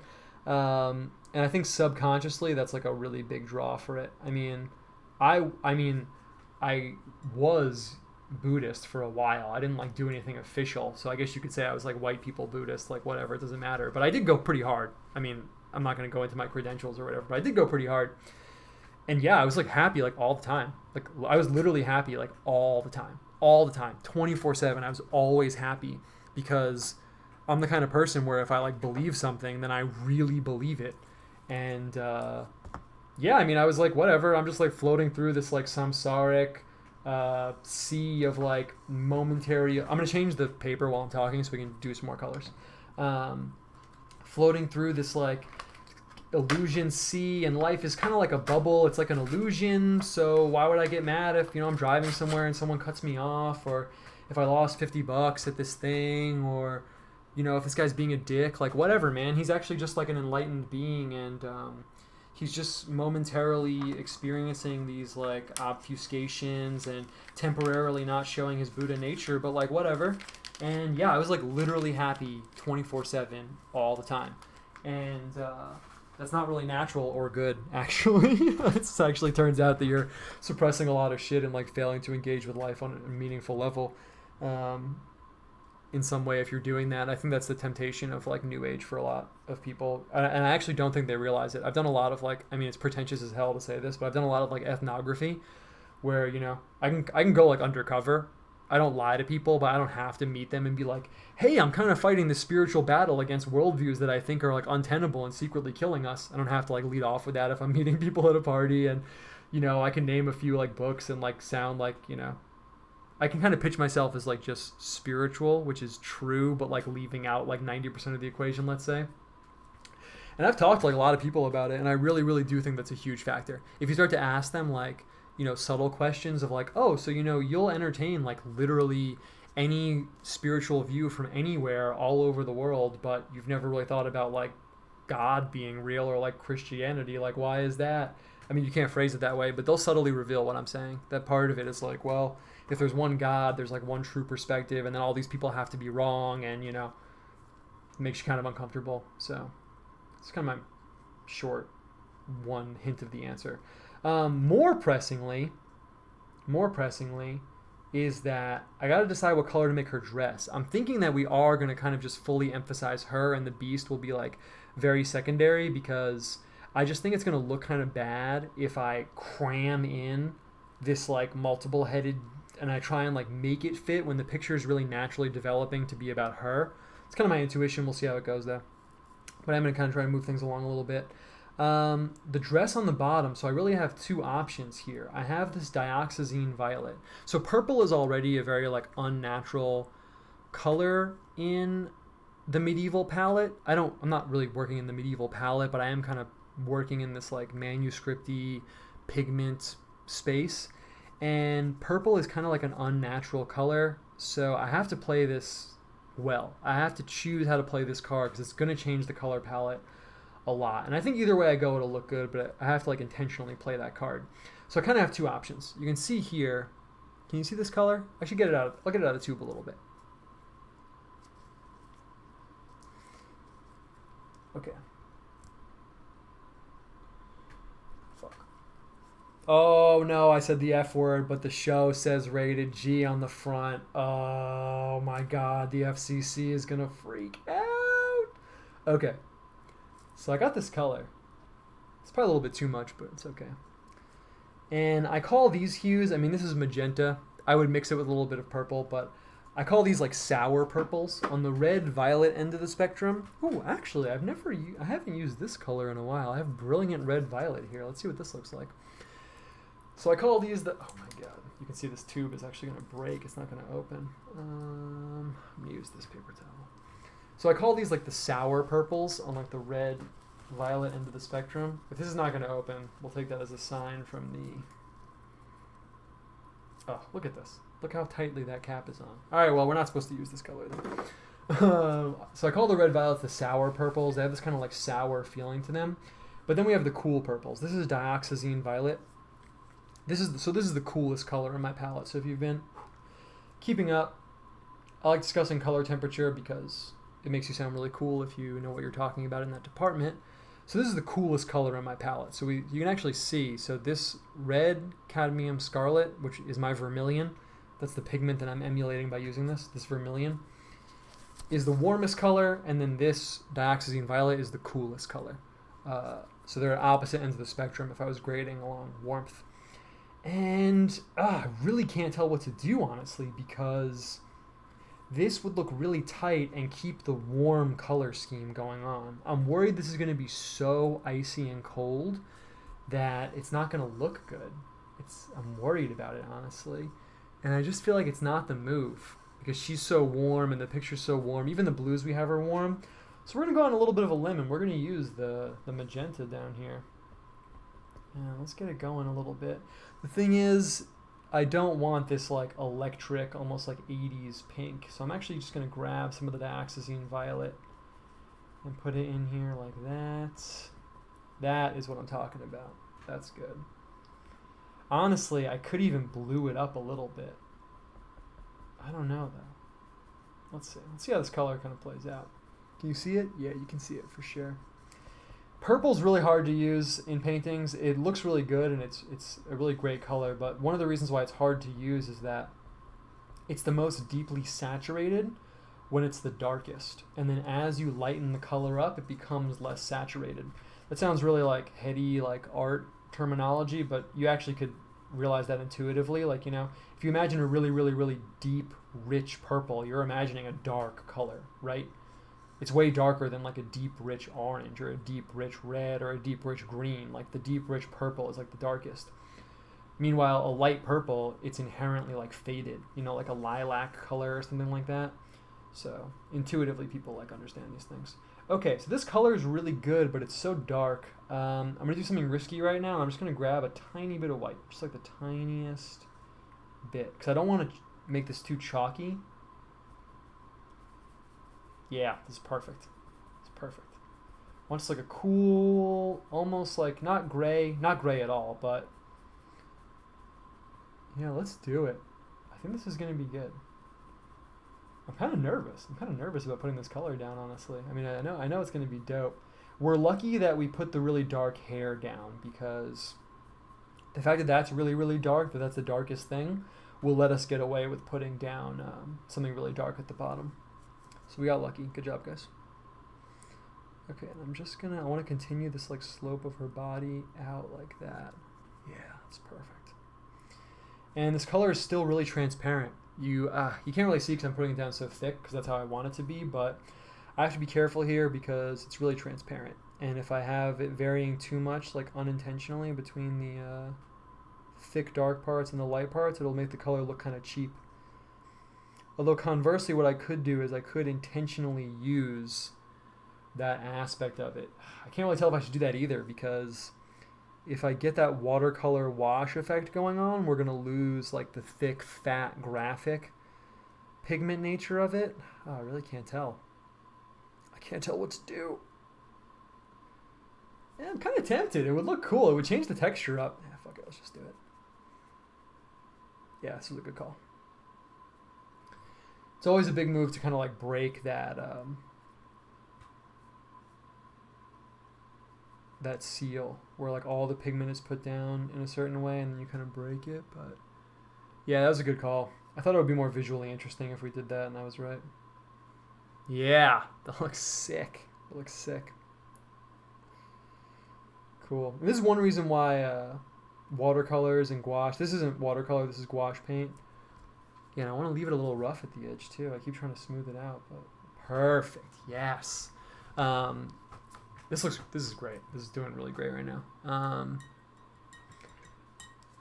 watercolors and this kind of thing is good for people to use because, especially if you're just starting out with painting and stuff, because you get these natural things that happen that push you along in terms of things being visually interesting. You know, when you're painting on a canvas, at the end, every square inch of the canvas is like paint, so you did it all, right? But here, I get to have some like wash effect, and now the light from the paper is like bouncing up through the paint. It gives it like a lot of life, and you know, there's a reason that I recommend people start with paper-based painting and stuff like that. Okay, I'm gonna do something else right now. I got a crazy thought right now. I think we should do it. I think I'm gonna do it.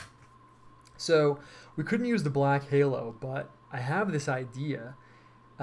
Something that's used a lot, well, it's not really used a lot actually, but sometimes I use it, is like you get the halo on the body, but then you also have, the halo on the head, but then you also have kind of like a secondary like body halo going on. And I think I'm going to do that right now. And it sounds insane, but I'm really tempted to use black. I'm really tempted to put this like black orb behind her, like she's standing against this like darkness that's like emanating from her. I think I'm going to do that. Iron Grid said, you've often said you use cadmium scarlet as your vermilion. Why don't you use vermilion? Is it expensive or something? Actually, it's because I don't even know if this brand of paint makes a vermilion, but it's basically the same. Vermilion is really expensive if you get a good tube of it, but I would spring for it. I actually don't even know if they make this. I got this painting set from Japan because I got it like last year when the factories weren't like operating or something. It was really weird, and I could only find a painting set in Japan, and I really needed it. And it came with cadmium scarlet. And I didn't even realize it wasn't vermilion for a while. I didn't really think about it. So the answer is that I just get by on this right now. I don't even know if Winsor & Newton gouache comes in vermilion, but I'll check. It could be a little bit lighter, but then you're getting into kind of orange. The answer is really that it's a perfect replacement, so I've never really thought about it. That's really why. Actually, I don't even know if this is one pigment. I don't even know if it's... I'm not going to get into that right now. Sometimes I don't even know if cadmium scarlet is the name of the pigment or the name of the color they made, but I'm not going to start reading paint tubes right now. Okay. I don't want to... I got a lot of decisions to make right now. I don't know if the black halo behind her is the way to go. I think we should use indigo. And she'll be set against this cool indigo backdrop. Where's that paper that I had before? Yeah, that's definitely the way to go. This is going to look sick with the purple and everything. Yeah. Grimace purple. Cool. The beast slouches toward Babylon, and the horror of Babylon is slouching. Intentional or serendipity? Obviously intentional. No, it's not. I didn't really think of that, honestly. I made her this way because in the beginning I mentioned kind of wanting to reclaim the Horror of Babylon image from the Aleister Crowley tarot card that I first think of when I think of that image, and honestly that's why I made it this way.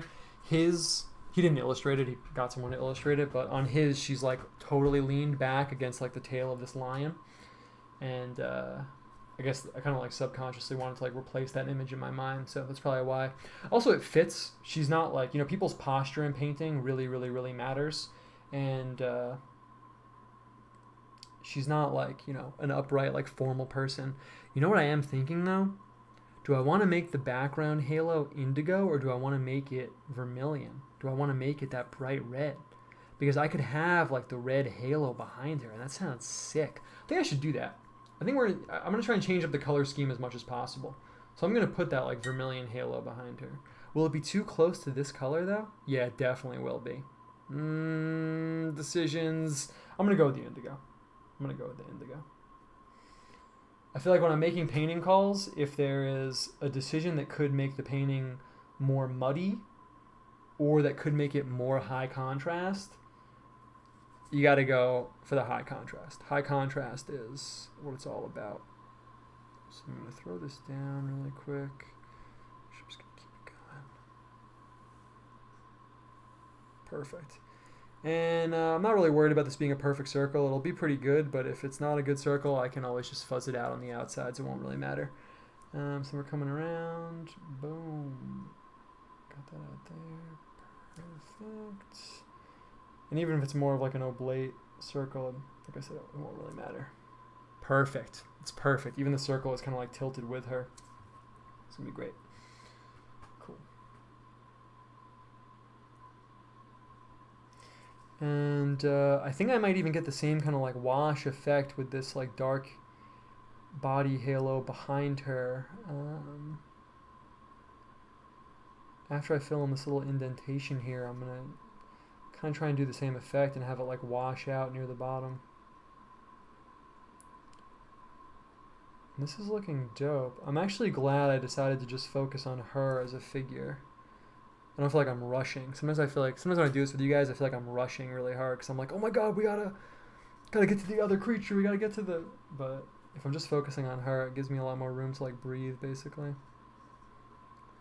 Perfect. Yeah, this is looking really good.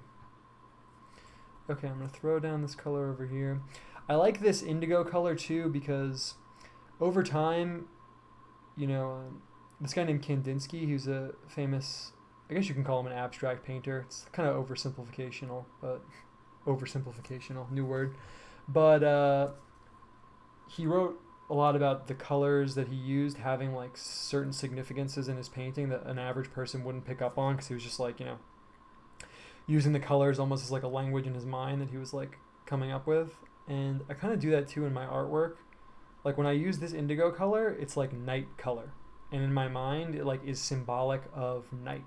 Even though I wouldn't necessarily expect someone to just come along and be like, oh, that clearly means night in this painting. That's like what I'm thinking of when I do it.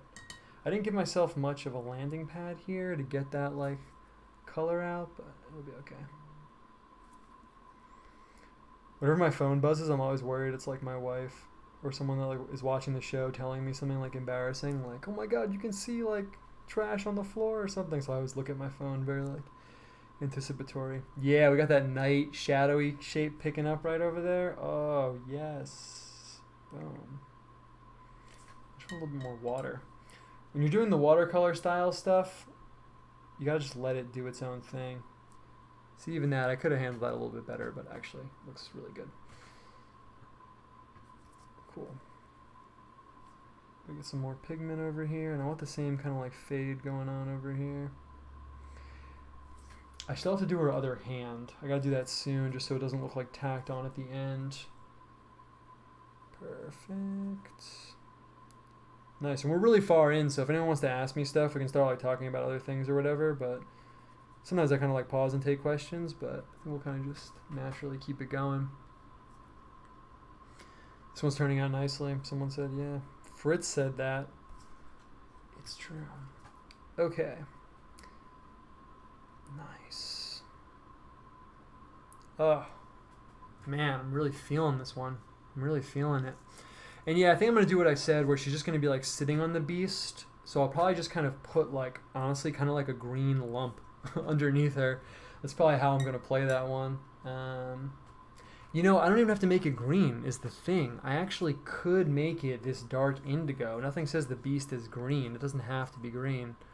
In fact, it's not green, because later when the beast is discussed as a dragon, it's a red dragon. Not that it has to be the same creature, but I guess it also depends on how I want to like play the borders and stuff. So I'll see. My intuition tells me that what I'm going to do is just I want to change up how we've been engaging with the picture plane and using the space and stuff. So my intuition is telling me that what I'm going to do is kind of spend the rest of the time focusing on details of her, and then maybe just have this yellow wash coming in. The way I've been painting the whole time with you guys, pretty much, at least on every episode this season, is like every square inch has the same level of attention, which is very like a medieval way of working with the rectangle, in my opinion. But I think this time we'll do it differently, and I think we'll have like all the focus and details on her, and then the eye will have this like space to relax around her. Why not change it up? Why not change it up one time? So what I'm going to do right now, so that means I have a few things going on right now. I want to shade up the bottom of the halo a little bit, so it's like there's some light like spilling out from her like behind the halo. I'm going to make it this like yellow light. It's kind of my like coping justification, because light is like a very positive symbol, but maybe if we use this kind of like sickly yellow light, it won't have as much of like a positive connotation. And so So what I'm going to do is I'm going to kind of quickly do like a, oh, look at this. I got paint all over my glove, so I have to change my glove. I'm going to do kind of like a quick and dirty version of a medieval style of shading. Where are my gloves? Oh, where I'm just going to shade kind of like with dots, like hatching almost, but in painting. In some medieval paintings, like in Tibet, they do this. I've seen medieval paintings too from the Renaissance where they do this. You know, they would use paint that...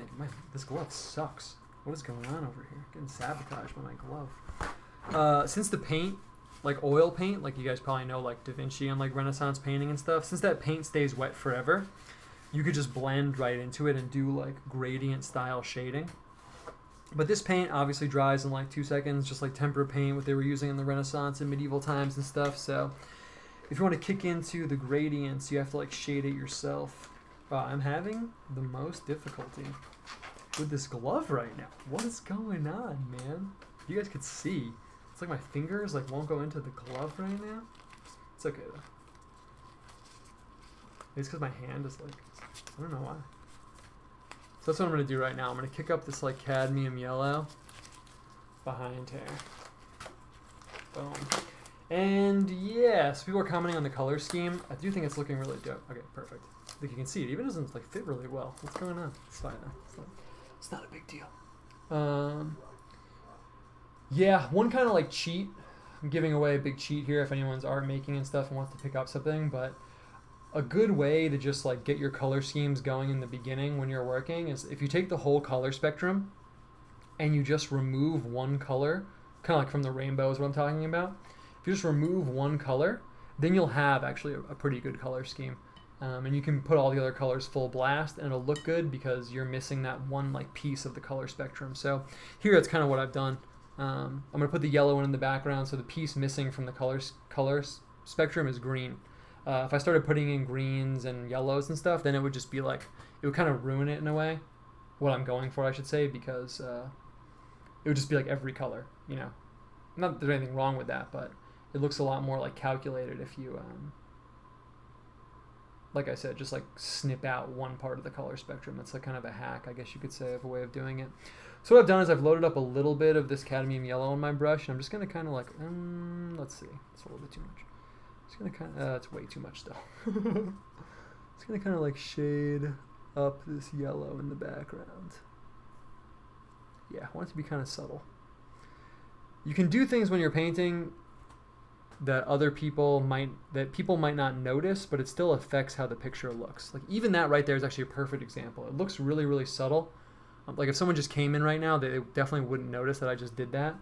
But it subtly affects the picture, and it does actually affect how the picture is read for sure. That happens to me all the time in Photoshop. I'll lay down a gradient at literally like 4% opacity, and it'll be like almost imperceptible, but it actually does change how the picture is read. Okay, I'm just going to quickly kind of throw down this gradient. Oh yeah, someone mentioned, it was Peter mentioned painting in some makeup. I'm tempted to throw down some like blood. Wow, that gradient looks awesome. Oh, yes. I'm tempted to throw down some like blush or something on her, but I'm worried it will look like kind of like an anime doll. Honestly, I'm worried with that pink cheek effect, it'll make her look too like innocent. Innocent is really the perfect word. So I might not do that. Yes! Look at that. That's exactly what I wanted. That like nice little glow up from the bottom. Oh, perfect. Okay. So I got a lot of options right now. I'm kind of torn because what I kind of want to do, I should do this because I say this a lot, but if you start thinking like, oh, I don't want to ruin it, then the picture's ruined already, so you might as well stop. So I actually am going to do this. I want to, even though these big flat shapes are nice, I shouldn't be too married to them. I'm going to put in some like yellow rays. Kind of like, ooh, should I use a different color though? Oh, I'm going to use red. Perfect. So I'm going to put in these like red rays on her halo. Normally I would do this with yellow. It's kind of like a bright color. But I'm going to do it with the red. And yeah, I said this before, no pressure. I can talk about anything, but if anyone wants to ask me something, let me know. Because we have time left. We're not like landing the plane, but we're starting to see the city in a distance. Go to your wife's makeup cabinet and craft that stuff. I don't even think my wife has that, man. I don't think she has anything like that. She might, though. Okay, so what I'm going to do right now... It's kind of cool. This whole time we've been talking about, like, the paintings and, like, what's going on painting-wise instead of, like, the symbology. It's kind of a nice change-up. Okay, so what I'm going to do is I'm painting these rays, and I'm going to have them go from thin to thick. And it's going to look a little... Oh. It's kind of subtle, but I like it. Let's see how it looks. Let's just roll with it. And I'm spacing them far enough apart so that I can go back in and add these undulating rays.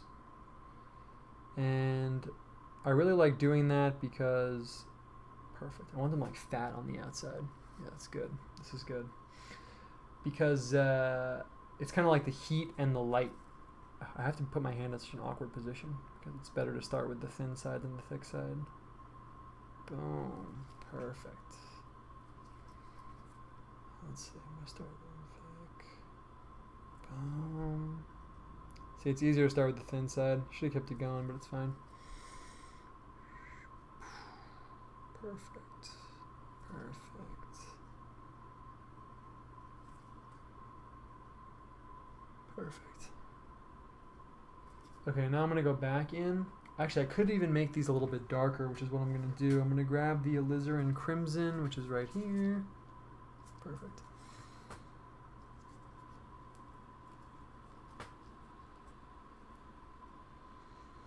Cool. Okay. And yeah, I'm trying to think if there's anything I could say about the image, but I don't know. I think we're kind of good on the symbology. I mean, Whore of Babylon. We've talked so much. The thing is, yeah, I have stuff to say, but I feel like we've talked so much about sort of like the evil symbolism and like, the symbolism of Babylon in general so much that I feel like we've kind of like explicated it. So I'm going to throw in these dark red lines right now, and let's just do it. So I'm going to start these thinner and then try and get them thicker. Oh, yes. Perfect. Cool. And yeah, it dried pretty subtle, but it's okay. I'll kind of put these in quickly then.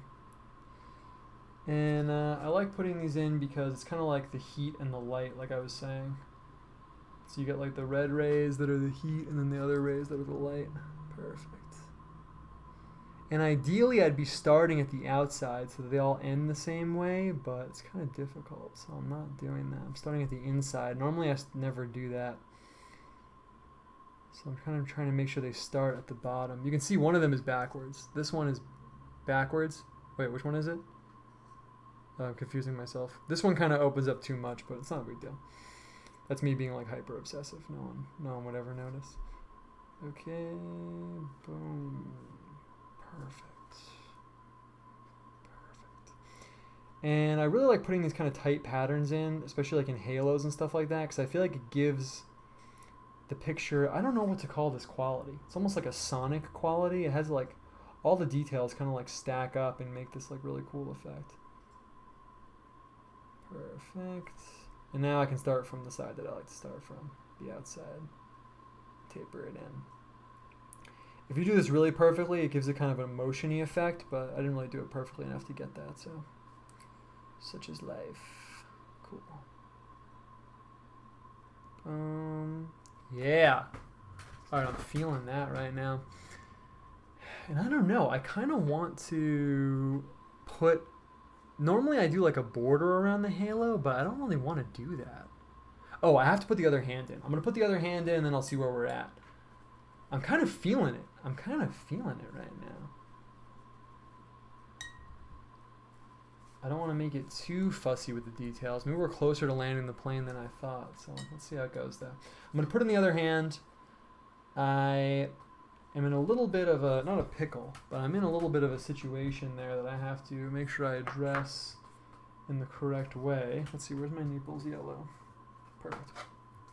Because what would have been good is that I could have had her arm coming down and have her hand like in her lap, but I have this elbow curve way too high up, so we're not going to do that. And I feel like she has to be holding something, but then I'm stepping outside of the textual basis because in the text she's just holding the Chalice. Okay, so I'm gonna have this fold over here. Not a fold, but you know, you can see where her arm comes in. Perfect. And now we're kicking back fully into that 400 AD thing because I just kind of want a little hint of her arm. That's perfect. That's exactly what I wanted. And I guess that means I kind of have to put the dark color down over here too, just in case. I see my neighbor outside. I got a new neighbor. I haven't met him yet. I really hope he doesn't come knock on my door right now. We'll see. Thinking about doing a comic about the guy that used to be my neighbor. It's kind of a detour, but whatever. He was this crazy dude that I posted about it on Twitter a little bit, but he took me mushroom hunting and stuff like that, and he would go like ginseng hunting, and it was pretty crazy, man. It's really honestly like inspiring to like chill with someone who's like kind of that like in touch with nature in like such a weird way. Like we'd be walking along and he would like see these like little leaves and be like, oh, you know, this is where like ginseng would be, but like someone came through here and like took it and things like that.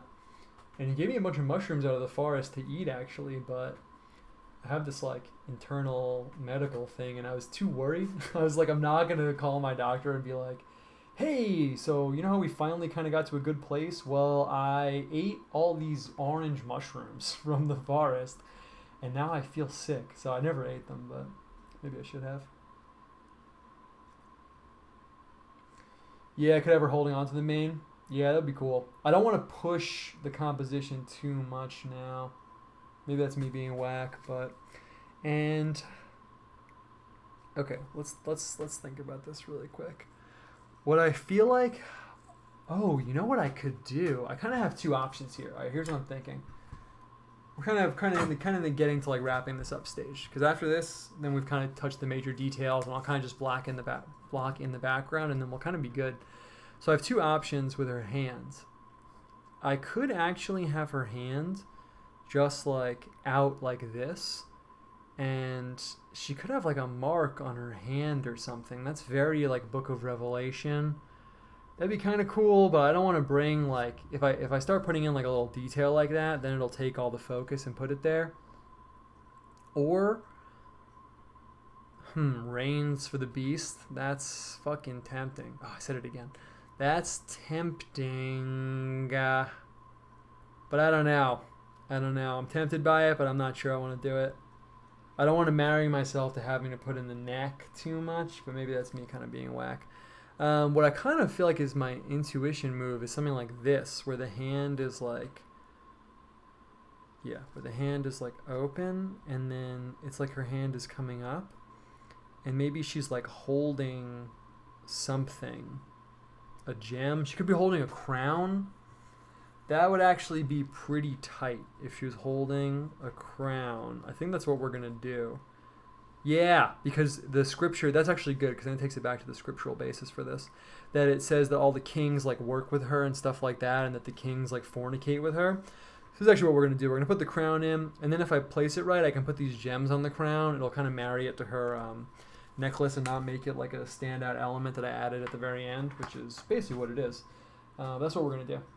And then I'm probably going to start blocking out the background, and then I think we're going to start, like I said, landing the plane because, I don't know, I kind of want this one to look a little bit different than the other ones that we've done so far. Okay, so I'm going to have her hand coming out. She's got the thumb. Boom. And then I don't want to push the like line making situation right now too hard and like have her, you know, have these like very pronounced fingers and stuff like that. So what I'm going to do is I'm just going to kind of paint it in like this. Perfect. Great. It's perfect. It's exactly how I wanted it. You can see if I kick it up too much, the red from underneath will start to come through, so I really have to stop like messing with it. Oh, I should give her some rings and stuff like that. I'll do that too. No protein spikes? I saw you said that before. I don't know what protein spikes are. I guess they're stuff on like the edge of the germ. I could do something around the edge of the halo. Maybe I will. The thing is, that's like 100% what my normal inclination is to do. I think like all of my images have that, but I don't know. I'm kind of feeling like the clean. We have this very like clean feeling going on here. And I kind of like it. I don't want to start puncturing that bubble. This will be the one picture where I don't. Let's see, I'm looking for yellow ochre. Where's yellow ochre? Do I not have it? That's right here. It's like the one picture where I don't cover like every little thing in. Yeah, someone said not sure about having reins on the beast, but the beast hates her. Yeah, exactly. That's yes, of course. The theological implications would be inappropriate. So yeah, if anyone wants to ask me anything, you can. That's the third time I'm saying it. So otherwise, I'm probably just gonna pop off about some like random topic or something. What have I been thinking about this week? That's a good question. What have I been drawing this week? Actually, I really was thinking about like cryptids and stuff all week, honestly. That's why I'm kind of blanking on like the theological stuff. I was in like cryptid world. I researched a bunch of like D-list cryptids and stuff like that. I got the inspiration for this comic that I wrote. I posted it on Patreon yesterday. But basically I was thinking about the idea of like creating a cryptid like intentionally. Like there's all these like kind of like I said, like D-list cryptids and stuff. And I found one. I'm not saying this is a D-list cryptid, just kind of like a segue. I found this cryptid called the Bearland Lake Monster. And it's almost like Mormon cryptid because I think a bunch of like early Mormon guys like saw it in Utah or something like that. What I thought was interesting is I was reading this article about it, like from a long time ago. I try and read as much stuff from like a long time ago as possible before articles had the format of like 12 things you didn't know about this forest. Number 1. And it was interesting because a long time ago, you know, back in like the 1800s, a bunch of people saw it. And then this guy came out and was like, yo, actually it was a hoax. We like made it up. But then people kept seeing it. And I thought that idea just kind of like fit with my, I love how this looks with the crown. I thought that idea was like so interesting. Like it was like a hoax that like kind of like got out of control. So I kind of made a comic like based on that. Perfect with the crown. Perfect. And then I'm going to get a little of the shading from the cup on the crown. Paint the Jersey Devil. Yo, I was really thinking about the Jersey Devil too, man. I really want to use like settings and stuff more in my comics. That's one cool thing about cryptids that I think is really, really interesting. And it's a really interesting manifestation of like, I guess you could say like mystical and like paranormal energy and stuff. But so much of like theology and mysticism and when we were thinking about like God and like all these like more like frankly like way more serious and like honestly important topics and stuff, it's only in certain instances that they're married to place. You know, if we're talking about like the nature of God and the Trinity and stuff like that, aside from like Jesus's incarnation, which obviously happened in a particular place and time, things like, you know, the Trinity or, you know, random things about theology and the nature of God and stuff, I think you don't really feel them as like emanating like from a place. They're eternal and they're true regardless of where you are and things like that. So there's something interesting about cryptids specifically because they're almost like the opposite. They're like an emanation of a particular place. And like every cryptid is almost like a manifestation of that place. And I just find that really interesting. As I'm working with like, you know, I'm not a writer at all. Obviously I'm a picture guy, but when I do write, which is very rare, it's only in like comic form ever. But it's like they're an emanation of their setting. Like you mentioned the Jersey Devil, and that's what made me think of it. Like the Jersey Devil is like intimately married to like the Pine Barrens and New Jersey and like colonial stuff, and like it really has that like energy perfectly. And like every place kind of has, even if like I said before, like quote unquote like D-list cryptids that are so intimately woven into the environment, whether it's like desert or forest or snow or whatever the environment is. And something about that I find like very interesting. Boom, got the shine on there. Great. Okay, I'm gonna start throwing in the last details. You should paint some more cryptids. Yeah, the comic I just made is all about cryptids. I'll probably post that eventually. I mean, I will post that eventually. But yeah, I mean, season 2 of the show has ended up being... Steve Kostoff is on Patreon. What's up? He said it was fresh. Word. Yeah, I was stoked I finished that because I broke my toe yesterday. I know I posted about that and I felt like kind of a bitch like talking about it. But I did, and I was like, oh, I really want to finish these last few pages in time to post it, and I did. I was just sitting at my chair here, listening to like really creepy music to set the mood, and like being in like not extreme pain. Like my wife was like, "Oh, are you okay?" And I was like, "Well, it hurts a lot, but it's like relative, you know. If I was in like World War I and I broke my toe, I wouldn't really be like complaining about it, right?" It's like a very like relative amount of pain. So I'm gonna kind of just ambiguously put this like lump underneath her that like is the beast, but I'm actually not gonna flesh it out just because I really like how this is looking so far. And it'll be a picture of the Whore of Babylon, not the beast, and the Whore of Babylon.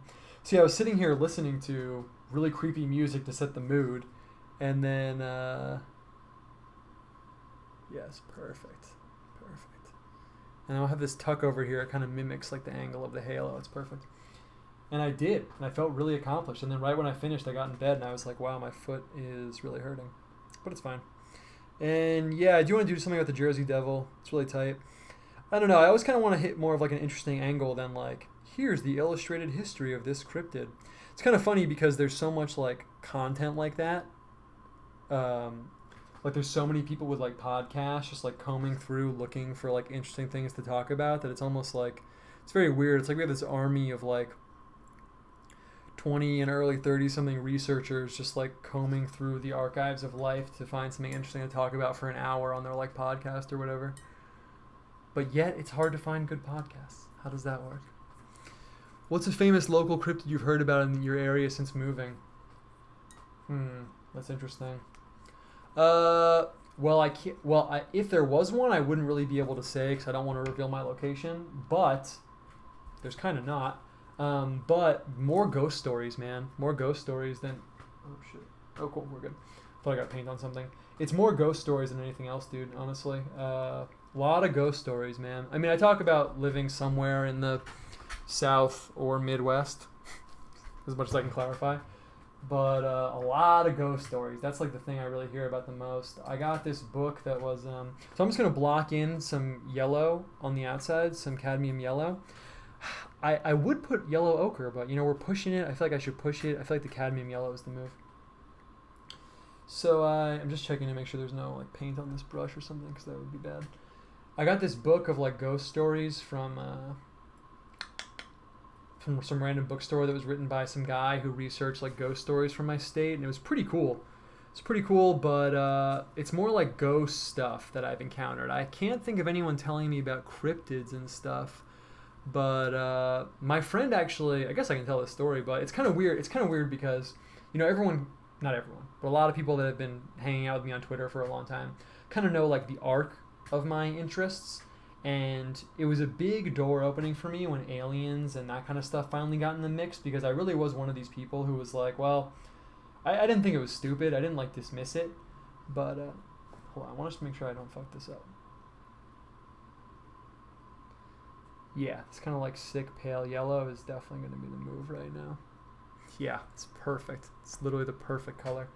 Yeah, it's not that I thought it was dumb, but I was like, well, you know, how can I verify any of this? How can I know any of this is true? So it kind of just existed like tangentially to me. And then when I finally got a door into it, aliens, it was like a whole thing opened up, and I was like, oh, now this is like something I can look into. And, you know, I'm not going to go into why, but I kind of started to think there could be some validity to it, or it started to intersect with things that I could kind of grip my hands around, because I'm not the kind of guy who's going to go on like 4chan or even just hear on like, you know, the news, someone telling a story about aliens, and then I'm going to be like, yeah, this is definitely 100% true.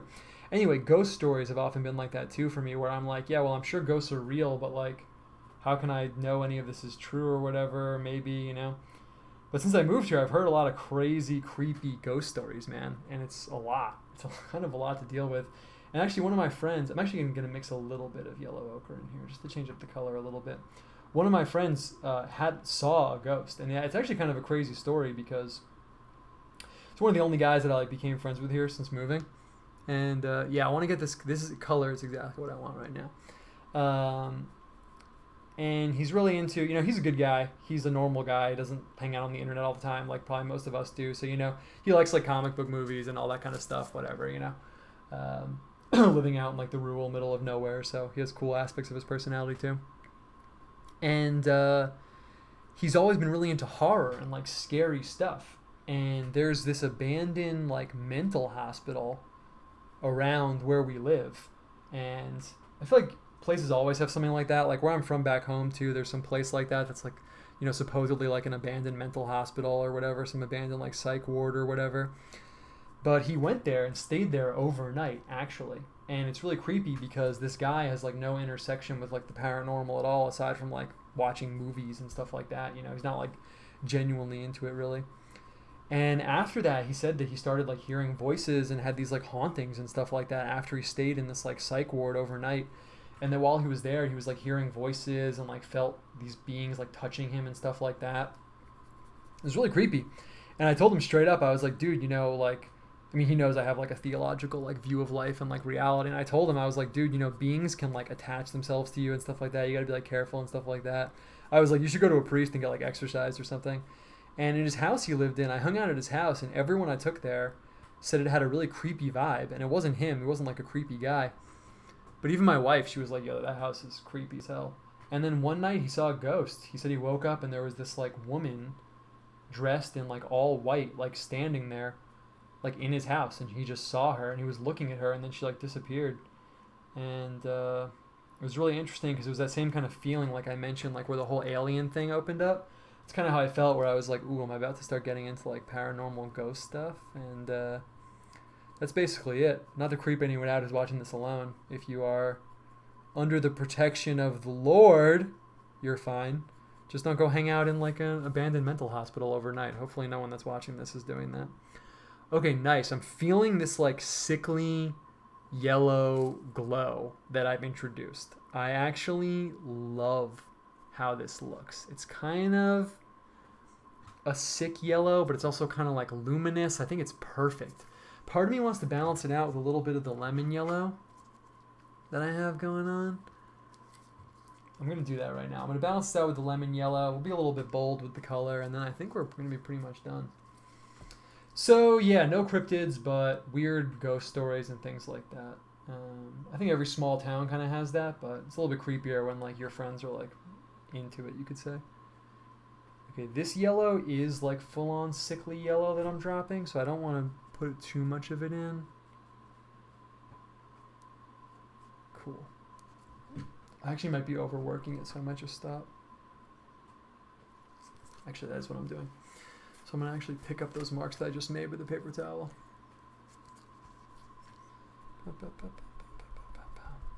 Why? Someone said Kentucky's the best state. Why? You like it there?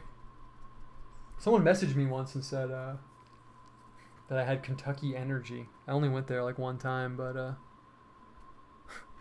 guess it was a compliment. Okay, nice. This looks sick. I'm really feeling how this turned out. I think we're done. I'm just looking at it on the screen right now. I'm seeing what you guys are seeing. Yeah, I think we're good, man. I think this kind of just like finished itself. I'm going to leave it how it is. I really like how this turned out. Can't believe it's been 2 hours. It's actually been 2 hours and 20 minutes. Let's call this one. I don't want to push it. I don't want to, you know, it's kind of like the vibe just like naturally emerge. I don't want to push it too much. Okay, cool. Oh, someone said South or Midwest. So Kentucky, a beautiful place. Nah, I don't live in Kentucky, but that would be tight. I have family from there, but that is not my current locale. I like to leave it general, so I picked like 2 places. I was like, yeah, you know, someone could, whatever. Okay, anyway, Kentucky has best of the South and the best of the Midwest. The best parts of America coming together as one. That is interesting. So it's like a liminal place. I like liminal locations. Maybe I'll check that out. Someone said, Fritz said, I think this is my favorite on-stream painting. Yeah. Tennessee gang. Yeah, I think of Tennessee and Kentucky as like pair, like almost like a pair in a way. Not like to diminish one or the other, but I think of them as kind of like going together. Okay. Anyway, back to the business at hand. Yeah, I'm really pleased with how this turned out a lot. I think I definitely figured out something here, which is like honing in on a realistic amount to paint during the time frame. I think a few of the paintings this like season, I guess you could say, like halfway through, I'm like, oh my god, like we have to, like when we were doing the Daniel beasts, that's like a perfect example. Like those are the paintings with like 2 beasts in one. Like the whole time I'm painting the first one, I was like worried about getting to the second one. So I think honing in on like a realistic amount to cover is like a key for success here, maybe. Otherwise, though, yeah, man, I'm really pleased with how this came out a lot. I don't know if I need to go into too much of the symbolism again. I always want to like recap at the end. If anyone wants to ask me something when we wrap it up, you can put it in the chat right now. And then, so I'm kind of going to recap and then we'll wrap it up. But yeah, I mean, symbolism-wise, we kind of just kept it clean. You know, the chalice, the crown, straight from the scripture. So I really like that a lot. The dark halo, everything, her jewelry. Yeah, I mean, there's not too much to cover. I like how the colors turned out a lot because the blue with the red with the yellow, I guess that is kind of like a discrete, atypical embodiment of the primary colors. Red, blue, and yellow, you like, can't really go wrong there. But yeah, I mean, not much to say, honestly. I think it looks really, really sick. Maybe I'll use this as another image for something else, but nice. Thank you for hanging out for this very successful one. Did anyone ask me anything? Have I been to the Rockies? What did you think? I got 2 or 3 things and then we'll wrap this up. Ever heard of Devil's Footprints, where people in England woke up to find hoof prints in the snow that went over buildings and continued for 40 to 100 miles? No, that sounds awesome, though. I am really into stuff like that, where like enough people saw it that like it probably wasn't a hoax or something. Although I guess someone could have done that. Oh yeah, but how can you make footprints in the snow? That's a really interesting one. Nice. Ever been to the Rockies? What do you think? I haven't been to the Rockies. I've been around there. I went to Colorado, which obviously is the Rocky Mountains, but I don't want to say I've seen like the Rockies because I didn't really go that hard in like really hardcore mountainy places. So the answer to that is kind of. I am from like flat, watery places, so going to a mountainy place was really interesting for me. Mountains in general are kind of a crazy thing for me. Don't want to go into it too much, but yeah, leaving water and coming to like flat and mountainy places was really interesting to me. So I'm really into unlocking like different parts of the American terrain. The next one is deserts. I've never been to a desert, and that's kind of the next thing I want to go to. Colorado has some of that energy, but it's not like really a desert to me, at least. Anything else? Are Bible and aliens mutually exclusive? No. The answer to that is that aliens are demons, and read the really long thread I wrote on Twitter. All right, last one. For real, the color palette was dope. This time, very bold and geometric. Reminds me of Calder, but not obviously mobile. Yeah, we'll push the styles a little bit more. Whenever I'm doing the show, whenever I hit a point where I'm like, oh, for the last few episodes, we've been in this box, I try and change it up. So that's why I want to change it up this time. We'll always keep it that way. I want to keep it fresh for you guys, but also for me. Keep it interesting for everyone. Pedro said, thanks, Owen. This is really cool. Thank you, Pedro, for being here, and thanks for your feedback. All right, guys, so that's it, man. This was super dope. Thanks a lot for watching this. I really love doing this with you guys, honestly. It's really fun for me. I hope people get something out of it. Early episodes, I have recommendations. I talk about my own art supply stuff, but if anyone is getting into art and you want to like hit me up, if you're going to buy something online and just like get my recommendation or, you know, have me look over what you're going to get, that's cool too. I don't want you guys like blowing money on like bad stuff, honestly, if I can advise you. So if anyone's picking up art supplies, feel free to hit me up, encouraging people to do art and painting and stuff like that. Otherwise, yeah, man, this is really cool. Thanks for hanging out. Thanks for being in the chat. Thanks for being you. Thanks for going on your own spiritual journey. And I will catch you guys on the internet where we all hang out together. Please enjoy the rest of your night.